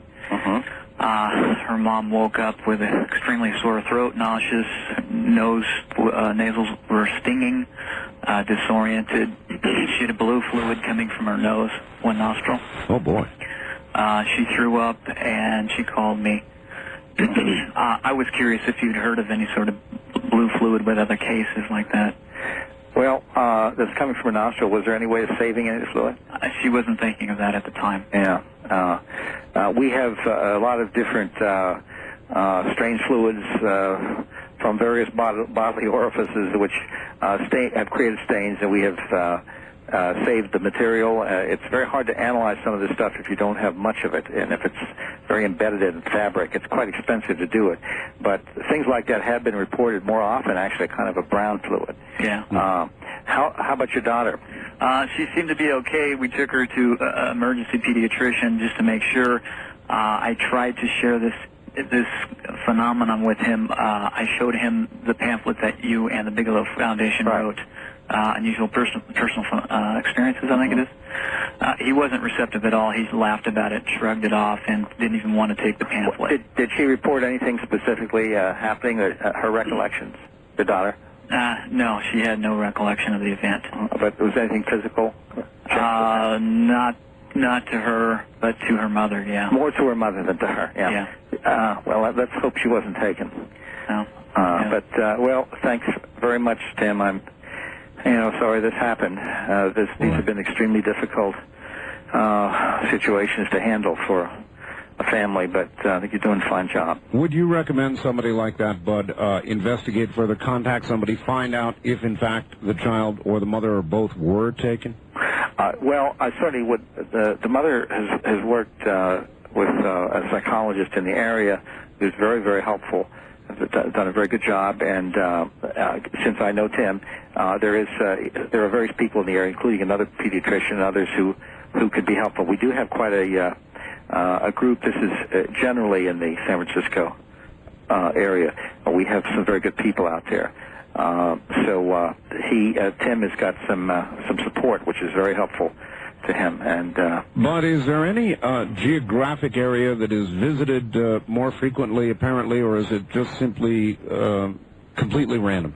It's very, very hard to tell because obviously what you hear about is only what the press or letter writers or whatever are willing to present. And of course, if it's a very conservative community where this is frowned upon, you're not going to get people talking about it as openly. For instance, in New York City, I have people reporting these experiences who are, let's say, white middle-class people, etc. I have quite a few African-American background people and Hispanics, but very few Orientals. And it isn't that I think this isn't happening to Oriental people, but I think that in such numbers, I think that there's a reticence, perhaps, as a societal norm in that particular group to talk about this sort of thing. Some sort of cultural bias. Exactly. So if you go to, for instance, a Bible Belt town in the South, there might be a lot going on, but it might be attributed to demons, or it might be something that people feel hesitant to talk about, and so you simply would think, well, we have a big blank in this area, we're not getting any reports, and yet that might not be the case. No, that's a good point. On the wild card line, you're on the air with Bud Hopkins. Good evening. Yes, good evening, Art. Fascinating show this evening, because I'm curious, going back to when you talked about a lot of this happens to children when they're younger, have you ever discovered that this was either a cover-up for child abuse, or that child abusers have used this guise or for UFO abductions. All right, or Bud, the other way around. Well, that's a very interesting point, and I'm glad you brought that up, because this has been let's say the explanation du jour of many groups of skeptics on the subject, that the essential point is people they believe are being sexually abused and are somehow blanking out that memory and substituting for it a fantasy where they bring in aliens, which is an issue they can handle better than the fact that it was old Uncle Sid or Aunt Martha or whoever who did the abusing. And of course, if that were the case, we would expect to find amongst abductees a very low level of people reporting sexual abuse. And in fact, from the work that was done by Dr. Kenneth Ring and other people with abductees, we get just as high a percentage of abductees reporting sexual abuse by normal humans in the bad old way as we get with people who have not had abductions. So there's no sense that then these people are, as a group, are substituting abduction experiences. Since they're remembering the child abuse too. What's more, and I'll give you a very quick and very sad story, I have a number of cases like this. In this case, told me by the mother, her little boy, and this is rather graphic, and I'm sorry about this, but her little boy at the age of, I think he was 5 or 4, she was divorced.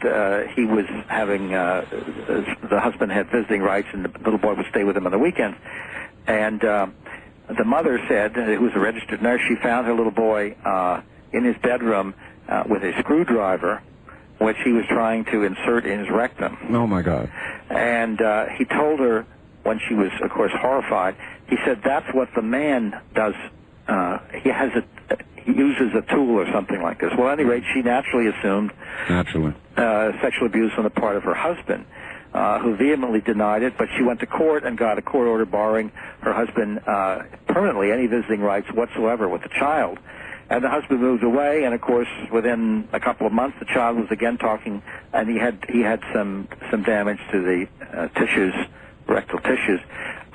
He said the men had come in again, and they had big black eyes, and he was frightened, and they had used some instrument there, and plus a whole other range of things he was describing. I wonder how many times Uncle Sid is in jail because of an abduction. Well, I can assure you that it must have happened, because I have many cases where, a number of cases, one in which a woman had thought that she had been raped by her father at the age of 12.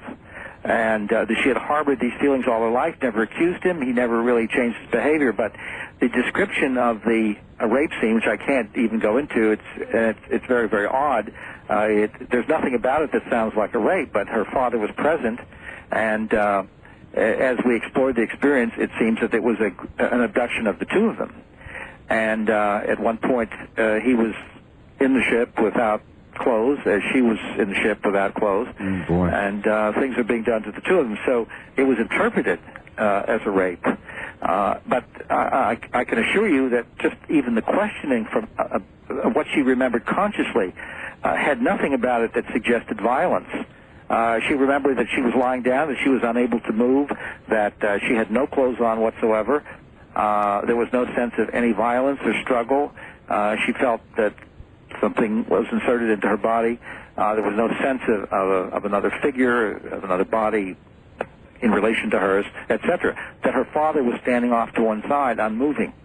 Nevertheless, Bud, it isn't really a defense you'd use anyway, is it? It wasn't me, it was the grave. No, it wouldn't hold any water, and I really do feel... Now, see, there may be some cases. I would not ever say that there aren't any cases where what the gentleman suggested might not have happened, where somebody could have invented some sort of story. Lord knows the mind is very fertile when it comes to trying to cover up trauma and rationalize. It is. It reaches out and tries to explain. Bud, we're at the top of the hour, so relax for about 5 minutes. We'll do one more hour.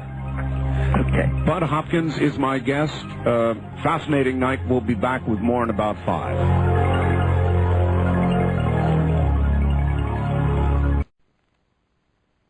A lot of the abduction accounts talk about implants, and it's like in the nose, nasal area.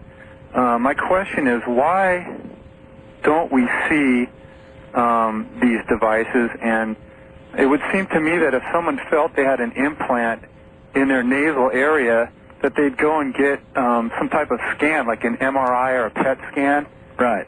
It seemed like it'd be really easy to detect something like that with the technology that we have today. All right, well, that is a good question. Very good question. And have we detected any, Bud? Yeah. Now, this is a complicated subject I'm getting much more interested in as time goes on.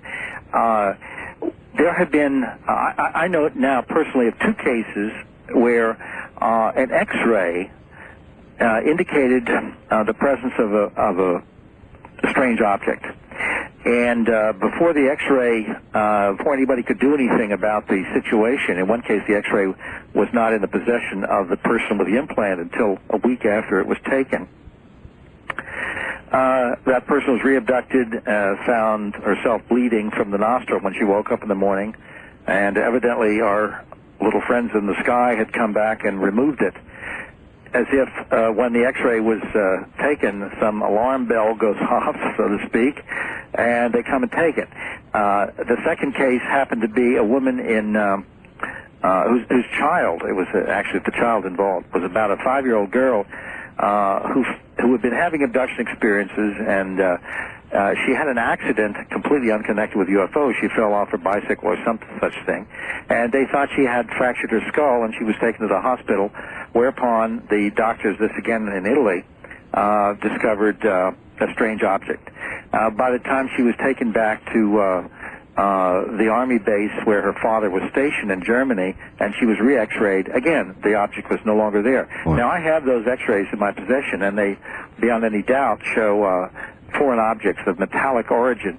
These are have been looked at by Dr. Paul Cooper, who's a neurosurgeon, who is a friend of mine who looks at such things for me. I have recently received a case from of again a woman, an abductee, who in another accident thought she'd fractured her skull, and the radiological report describes a metallic object in the parasagittal area of the brain. I know through the investigator Barbara Bartolik, who's done some very fine work on this.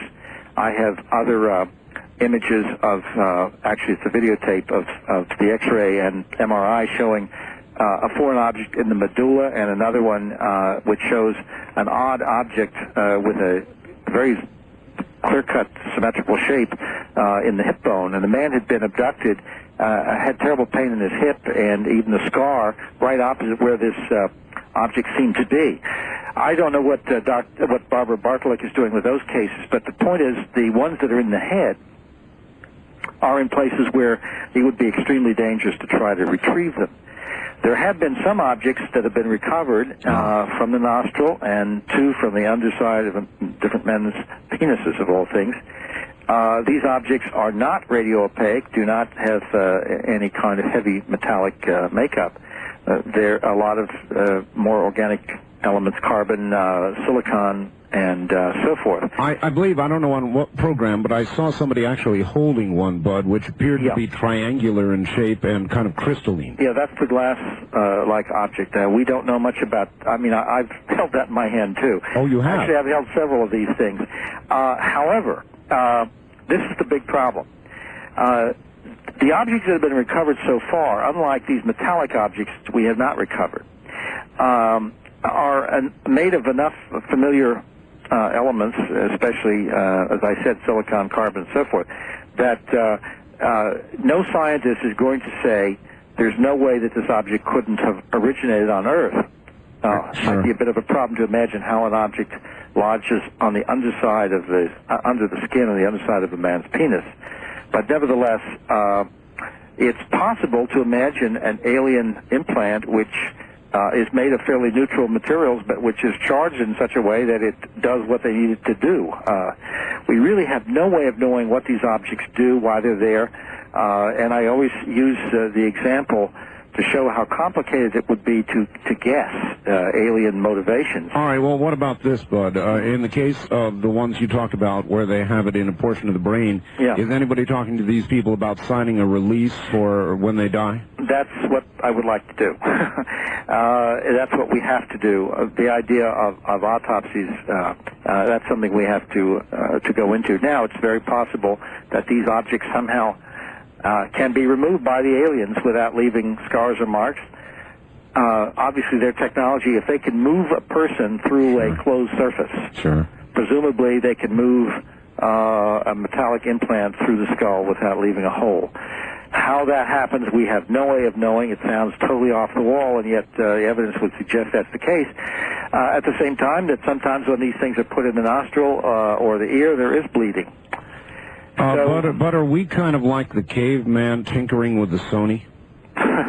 We might be. But I use the example that if you imagine a very primitive Stone Age tribe in the jungles of New Guinea or something like that coming across the body of a dead anthropologist and finding a pacemaker in that man's body, they would not have the slightest idea as to the function of that object. Exactly so. All right. Well, let's keep moving. A lot of phone calls. And on the first-time caller line, you're on the air with Bud Hopkins. Where are you calling from, please? Reno, Nevada. Reno, Nevada. Yes, sir.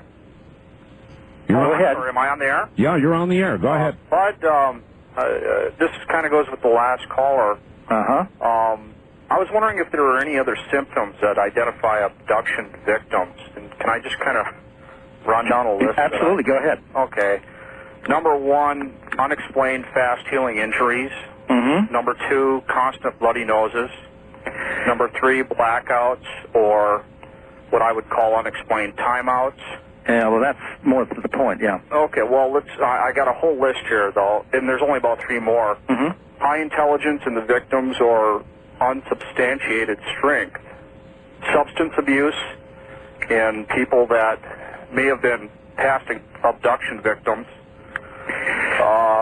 All right, caller, thank you. Well, is there any... The list is, I mean, a lot of the things you said are very important. Now, the issue of unsubstantiated intelligence, we have to also know, I've got what case of a man who was abducted who was rather severely retarded. I also have cases, it's one of the most bizarre things I've ever heard of. 2 people who were comatose in a hospital who had been in a comatose state for a long time. Evidently, after a UFO visit to the hospital, showed puncture marks in the abdomen of the woman and an incision on the underside of the penis of the man. And these are people who hadn't been conscious for months. So it's hard to know. Now, also the substance abuse issue does come up because these are very psychologically undermining experiences. One is thrown into self-doubt from the beginning. Am I crazy? What's going on here? This can't be real, et cetera, et cetera. And this can lead to that sort of problem. So much of what you said is accurate.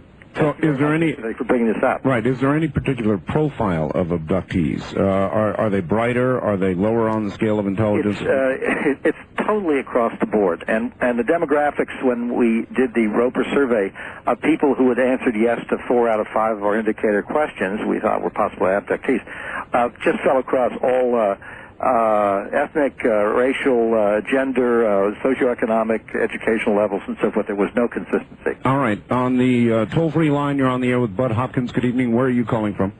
Yes, I'm calling from Seattle, Washington. Seattle, yes. Bud? Yes, hi, Bud. Listen, I've been trying to discuss this situation for a long time, and I tried calling that number out in Arizona, and they would never return my call. Here's what happened. The night that all of the lights went out on the East Coast, I think it was like 65 or 66. Well, that afternoon, while I was with my parent, my mother, we were driving in West Covina, California, and I would say I saw flying saucer. This thing was about, I'd say it was between 7,000 and 8,000 feet. I was amazed at the time because I was a young fellow, about 15.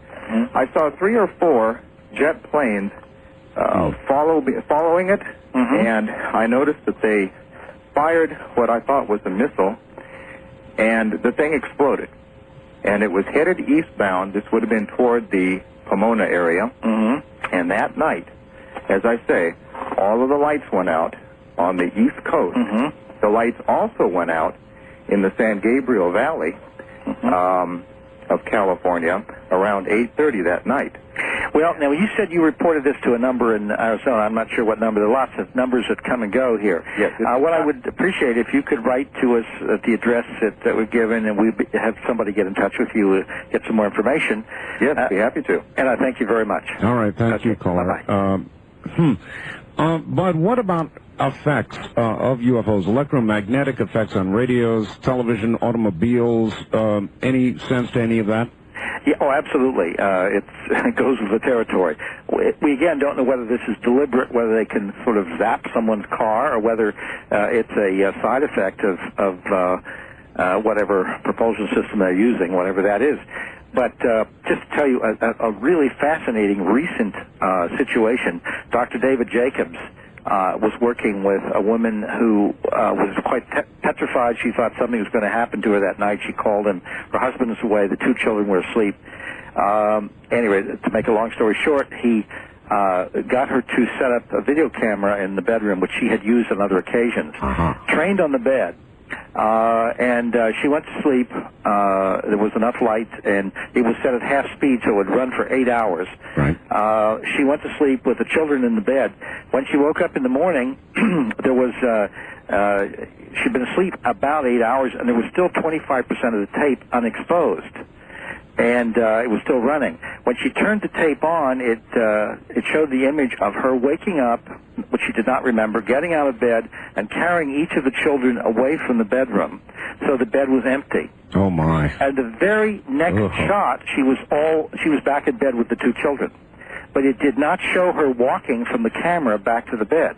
That gives me the heebie-jeebies. Now, that means that camera had stopped, whether it was shut off at the source or whether the power was interrupted, and it was off for the time that the abduction evidently took place.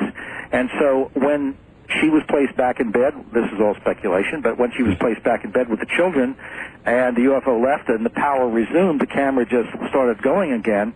But here you have an impossibility. There was no way that the film could have stopped and started this way without somebody doing it or some interruption to the power supply. All right, otherwise, she would have filmed herself getting in bed. All right, I've got one other question in this area, and I'll get to it as soon as we come back. Take a brief break. Bud Hopkins is my guest, and we'll be right back. The hard one to test is right. All right, on the toll-free line, you're on the air with Bud Hopkins. Good evening.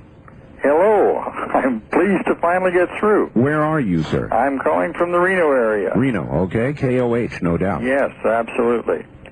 Bud, I have a little description of an incident I had while flying in an airplane myself as pilot. I'm a private pilot.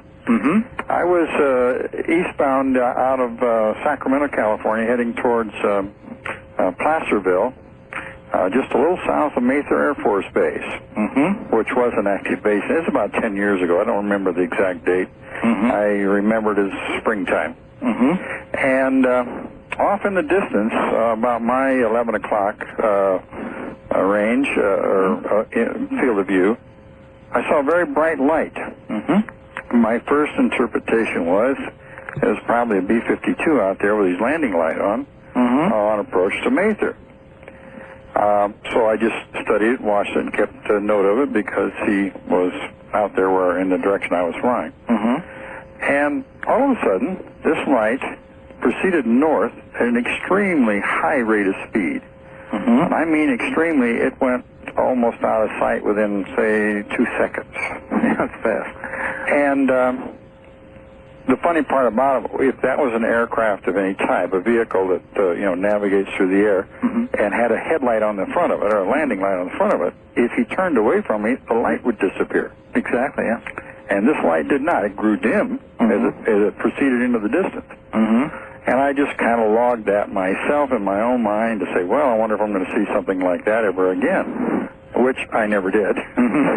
And I have heard of similar reports, but that's the only one I ever had. Well, that's a good one, and I'd appreciate it if you wrote in so we could get some of the data down, and there are people who collect these reports. Incidentally, I don't want to unduly alarm you, but I have dealt with 3 different pilots, private pilots, who had UFO sightings and who had, while they were flying, and actually two of them were daytime, one at night, and they had missing time experiences in the air. They were in the air longer than they had fuel for. Happily that's not happened to me. All right. I know, that's what I said. I didn't want to alarm you. You just got to look at one. The one you saw was just going by, but I mean, literally, this seems to have happened. Within the time period of that experience or sometime later? No, while they were in the air. All right, and I want to interject here, if I might. Caller question, you remember Close Encounters of the Third Kind, that magic moment where the controller said, do you want to report a UFO? Yes. Did you? I didn't see that movie. Did you? But you reminded me. I asked approach control if they saw something on the radar that proceeded north at a high rate of speed. And they reported negative. And I have another question for you, Bud. Sure, very quickly. Do you recall back in the 50s and into the 60s, there was the Air Force had an operation called Operation Blue Book. It was supposedly the big government collection of data on UFOs. Yeah, it was called Project Blue, and it was very little, actually. It was billed as big, but it was little. But go ahead. Well, was that ever declassified? Have you ever had access to the Oh, yeah, the material was declassified, but what's happened is that some other reports that we have found out about or got were declassified separately. Material was released about some very good sightings. We found out they were not in Project Blue Book. Really? And so the suggestion was that the really best cases were not put there. So it's a very ambiguous story. It's complicated. Yes, I have a little anecdotal information on that. Very quickly, okay, I have a friend who was in Germany in the Air Force subsequent to that, who was highly classified. I mean, he was working in highly classified projects. Ran across an officer who was in that Operation Blue Book. Asked, say, hey, what about this? You know, we're down here in the vault. Tell me about it. He says, I do not want to discuss it, and that is the end of that. All right, well, that has to be the end of that, too. Thank you very much, caller. Thank you. And, Bud, we're going to have to take a break here at the bottom of the hour. Do you have any quick comments on what he said? No, we'll be when we come back. All right, very good. We'll do that indeed at that time. You're listening to the CBC Radio Network. Want to remind everybody, for copies of this program, you can call at any time, 24 hours a day, area code 503-664-7966. 503-664-7966. So I had to make it. Where are you? I'm in Gig Harbor. Gig Harbor, Washington, all right? Yeah, KBI. Yes, go right ahead. A very weird time loss, and I think the whole town experienced the same thing, Art. The whole town? Well, tell us about it. Okay, I was leaving. I live on the Olympic Peninsula, Gig Harbor. I was going to my summer home up by Canada at Twin Lakes in Colville. And in a town called Ephrata, which is across the Columbia River, I hit a stoplight, and I was stopped there. I was the first car in line. There were no cars behind me. A very odd thing, it was about 110 degrees out, the middle of the summer, very hot area. Someone in a full jumpsuit, kind of a bright orange jumpsuit, was crossing the road. And, I mean, the whole thing was very unusual. Basically, I had what I felt was a time lapse, a blank out. When I came back to, there were about 30 cars behind me. No one was honking any horns. Everyone seemed to witness the same thing. And the person was gone. The light was green. No one was upset. Everyone seemed very content. And I found it highly unusual.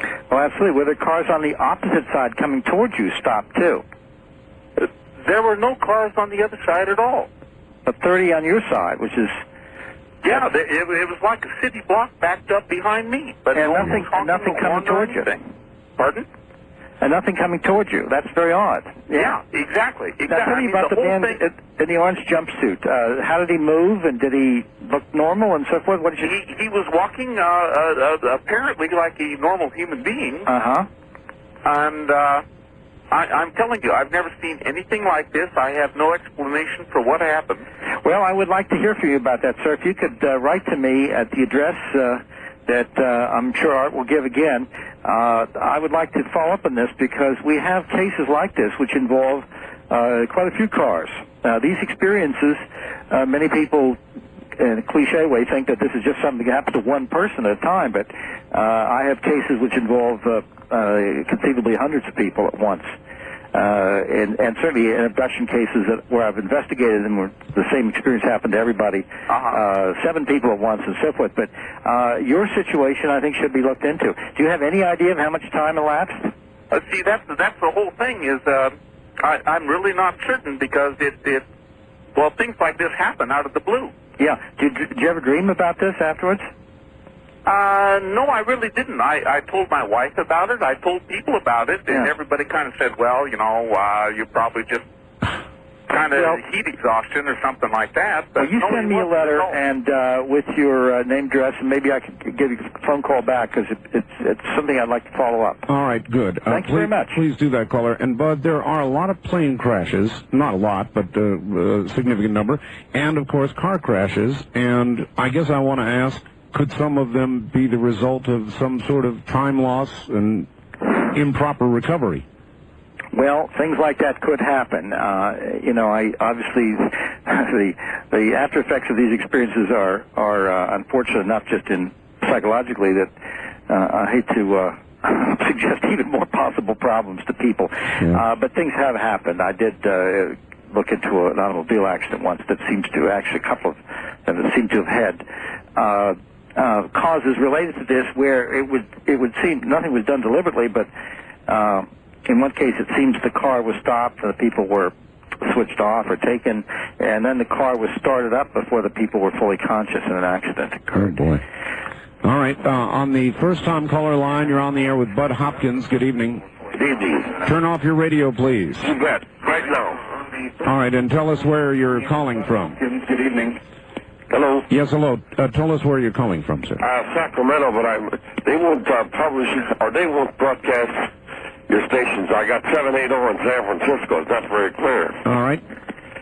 Two questions. Question to Bud Hopkins. I wrote him a letter a couple of years ago about a crash of a UFO in Jacksonville near the Naval Air Station, 1964. Mm-hmm. And he had so many letters coming in that he sent me a foreign letter back.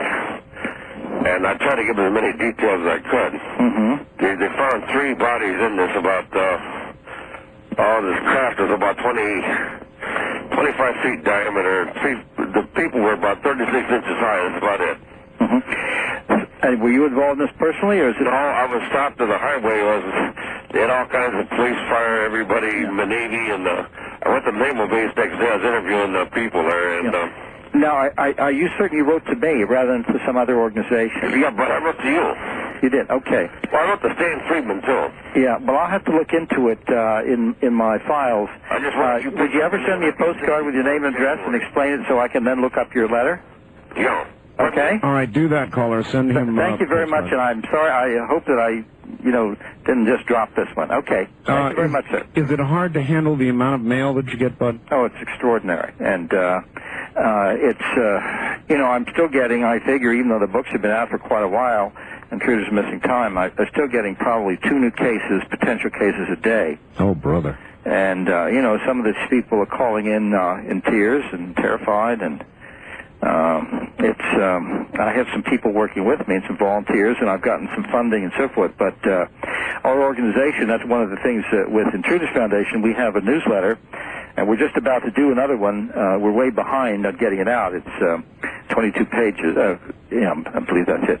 And we're going to be dealing with children's experiences and how to handle the problem with your little child is reporting these experiences. But at any rate, if people subscribe, it's $25 a year and join and that entitles you to 4 of the newsletters plus special reports from time to time and the knowledge that you're helping to support a referral service, which is national. All right. And I presume they could get that through the same address. Is that correct? Yes, exactly. That same address. All right. If they ask for information, we'll send them material. All right. And that address is IF, Box 30233, New York, New York, zip code 10011. That's if box 30233. New York, New York, 10011. Do I have it correct? That's correct, yes. All right, good. On the toll-free line, you're on the air with Bud Hopkins. Good evening. Yes, this is Brian from Seattle. Yes, Brian. And this is going to sound crazy, but of course everything you're talking about, you know, someone who's not really, well. Anyway, Thanks, Brian. Yeah.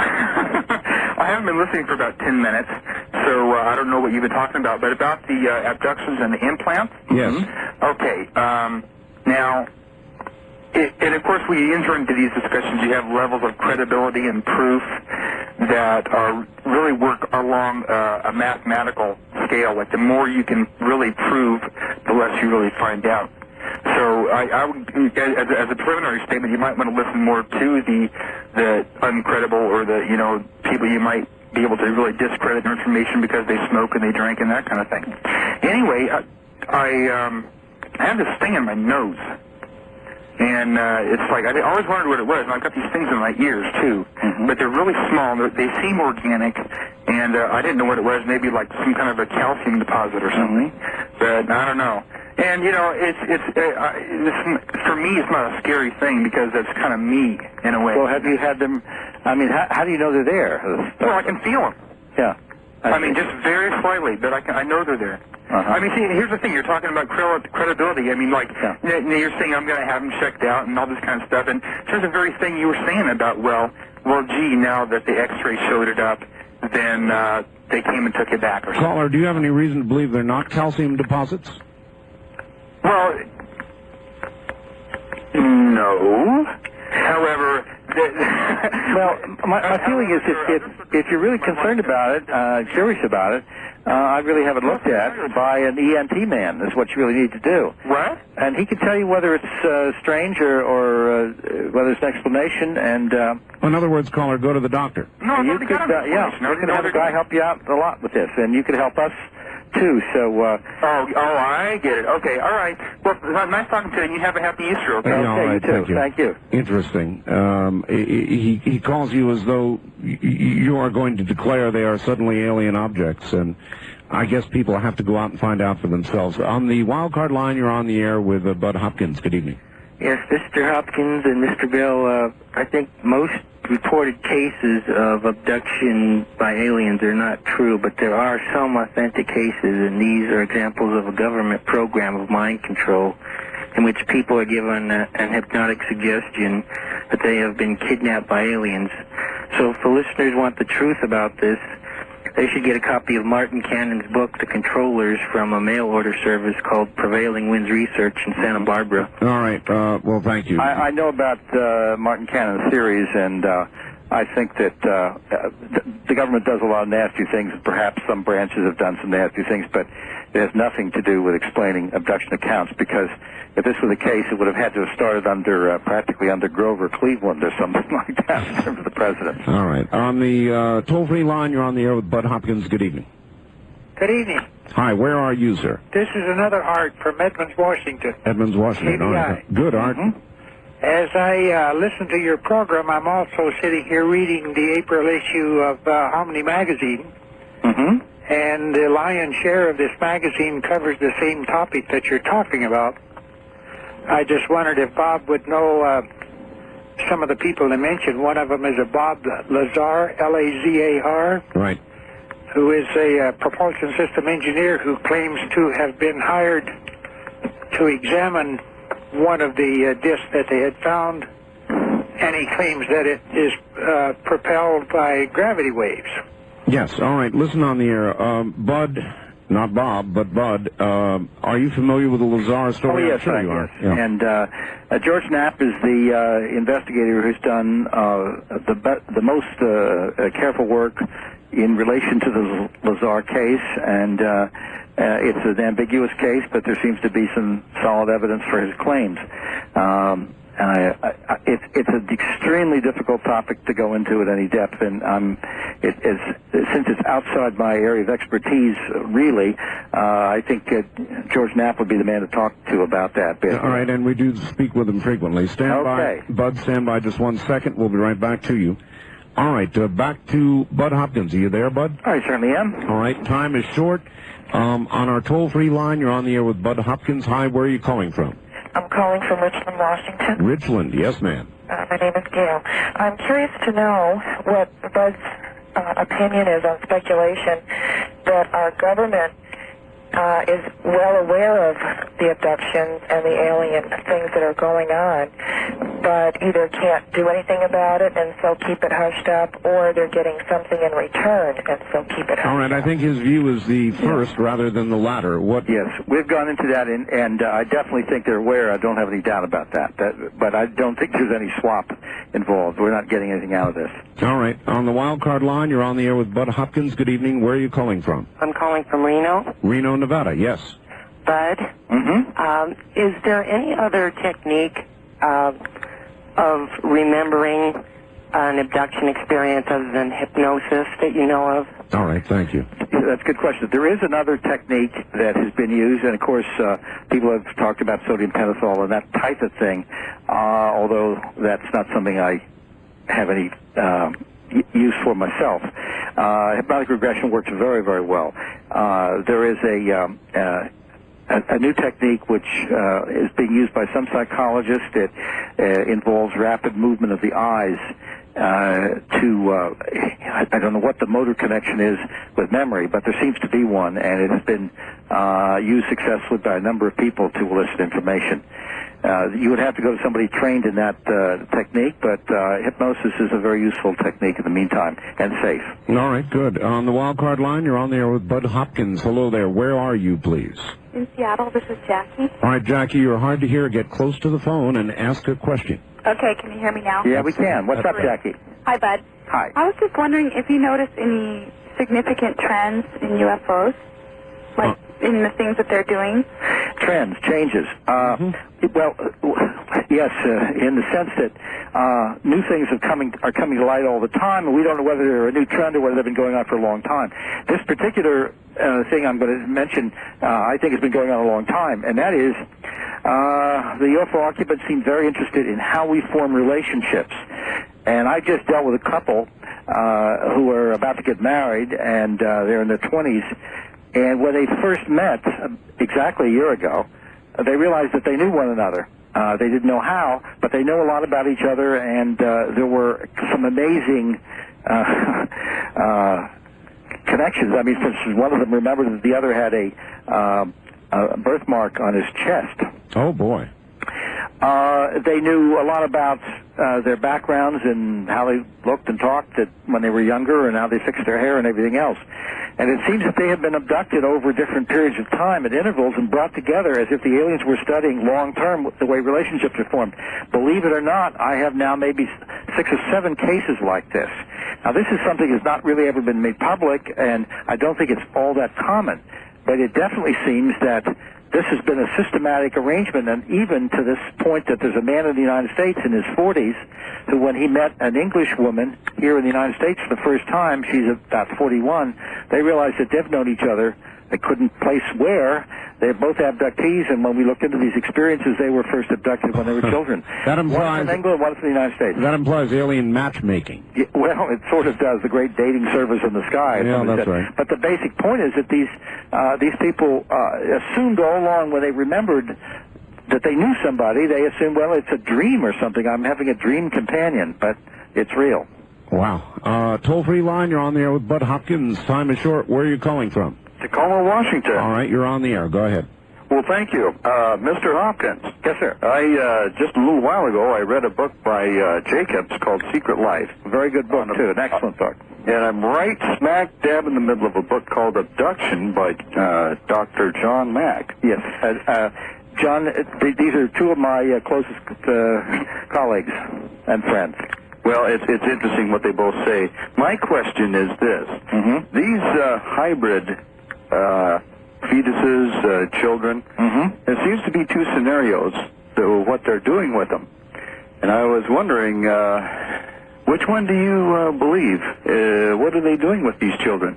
Well, I mean, I'm not sure that we have a scenario as to what they're doing with them. We really don't know what they're doing with them. That's the central question, actually, as David Jacobs has said, about our point of knowledge right now. What are the hybrids for? Where are they going? We don't really know. And now I haven't read all of John Mack's book fully. It just came out, and I don't know that he presents any scenario for the use of the future of the hybrids, nor does Dave Jacobs. What were you thinking, sir? Well, he's gone. These are both people that I have interviewed and will interview again. Right. All right, very good. We've got to move on. One more, perhaps. On the wild card line, you're on the air with Bud Hopkins. Good evening. Hello? Hello there. Where are you, sir? Hello? Are you there, caller? No, I guess not. Well, in that case, we'll make it this one. First-time caller line, you're on the air with Bud Hopkins. Hello. Hi, I'm calling from Albuquerque. Albuquerque, yes. I'd like to ask him if he thinks UFOs have anything to do with the Lost Squadron, when those 5 planes disappeared. Oh, yes, the Lost Squadron. Bud, you remember they thought they found it, and then I guess they didn't? What is the story? Yeah, this is one of the Bermuda Triangle issues. That story has been pretty much analyzed and discussed and explained away as a series of genuine navigational mistakes, people caught in a storm, and there doesn't seem to be a big mystery attached to it. Now, other things have disappeared. There was a pilot who disappeared, Fred Valentius, off the coast of Australia in 1977, and he was last heard talking on the radio. I've heard the radio tape of the broadcast to Melbourne Tower. That's a genuine case. The Lost Squadron, quote unquote, which did happen, seems to have a natural explanation, though, unfortunately. All right. Well, I guess they say leave them wanting more, and you are. It's a full board we've got here. Bud, go ahead and give your address out one more time, would you please? Okay. You can write to me, care of IF. That's Box 30233, New York, New York, 10011. And I can be reached there if you want information, a sample of the IF Bulletin, information about subscriptions, or especially if you have something to report about personal experiences, we would like to hear from you, and thank you very much. Well, Bud, it has been a pleasure having you on, and I hope we can tap your expertise at some future date. Would you possibly be able to come back? No, I think I would. It's kind of late here in New York for me, 1 o'clock in the morning. Us city boys have to get up early. All right, Bud. But at any rate, I certainly enjoy the program very much, Art, and I especially appreciate our listeners who've been so open about talking about their own personal experiences here. It is amazing, isn't it? Thank you, Bud. Thank you. Take care. That's Bud Hopkins. He's been our guest for the last 3 hours. I want to thank you all for being here. As I said, there is never enough time. If you'd like or even need, and I can understand that after hearing it, a copy of this program or any of the other programs in the Dreamland series, please call the following telephone number 24 hours a day to get it. It is area code 503-664-7966. Let me repeat that. It's an important number if you want a copy of this program or any other Dreamland program. Area code 503-664-7966. Next Sunday, we'll be back with another Dreamland. On behalf of everybody at the network, I'm Art Bell. Thank you.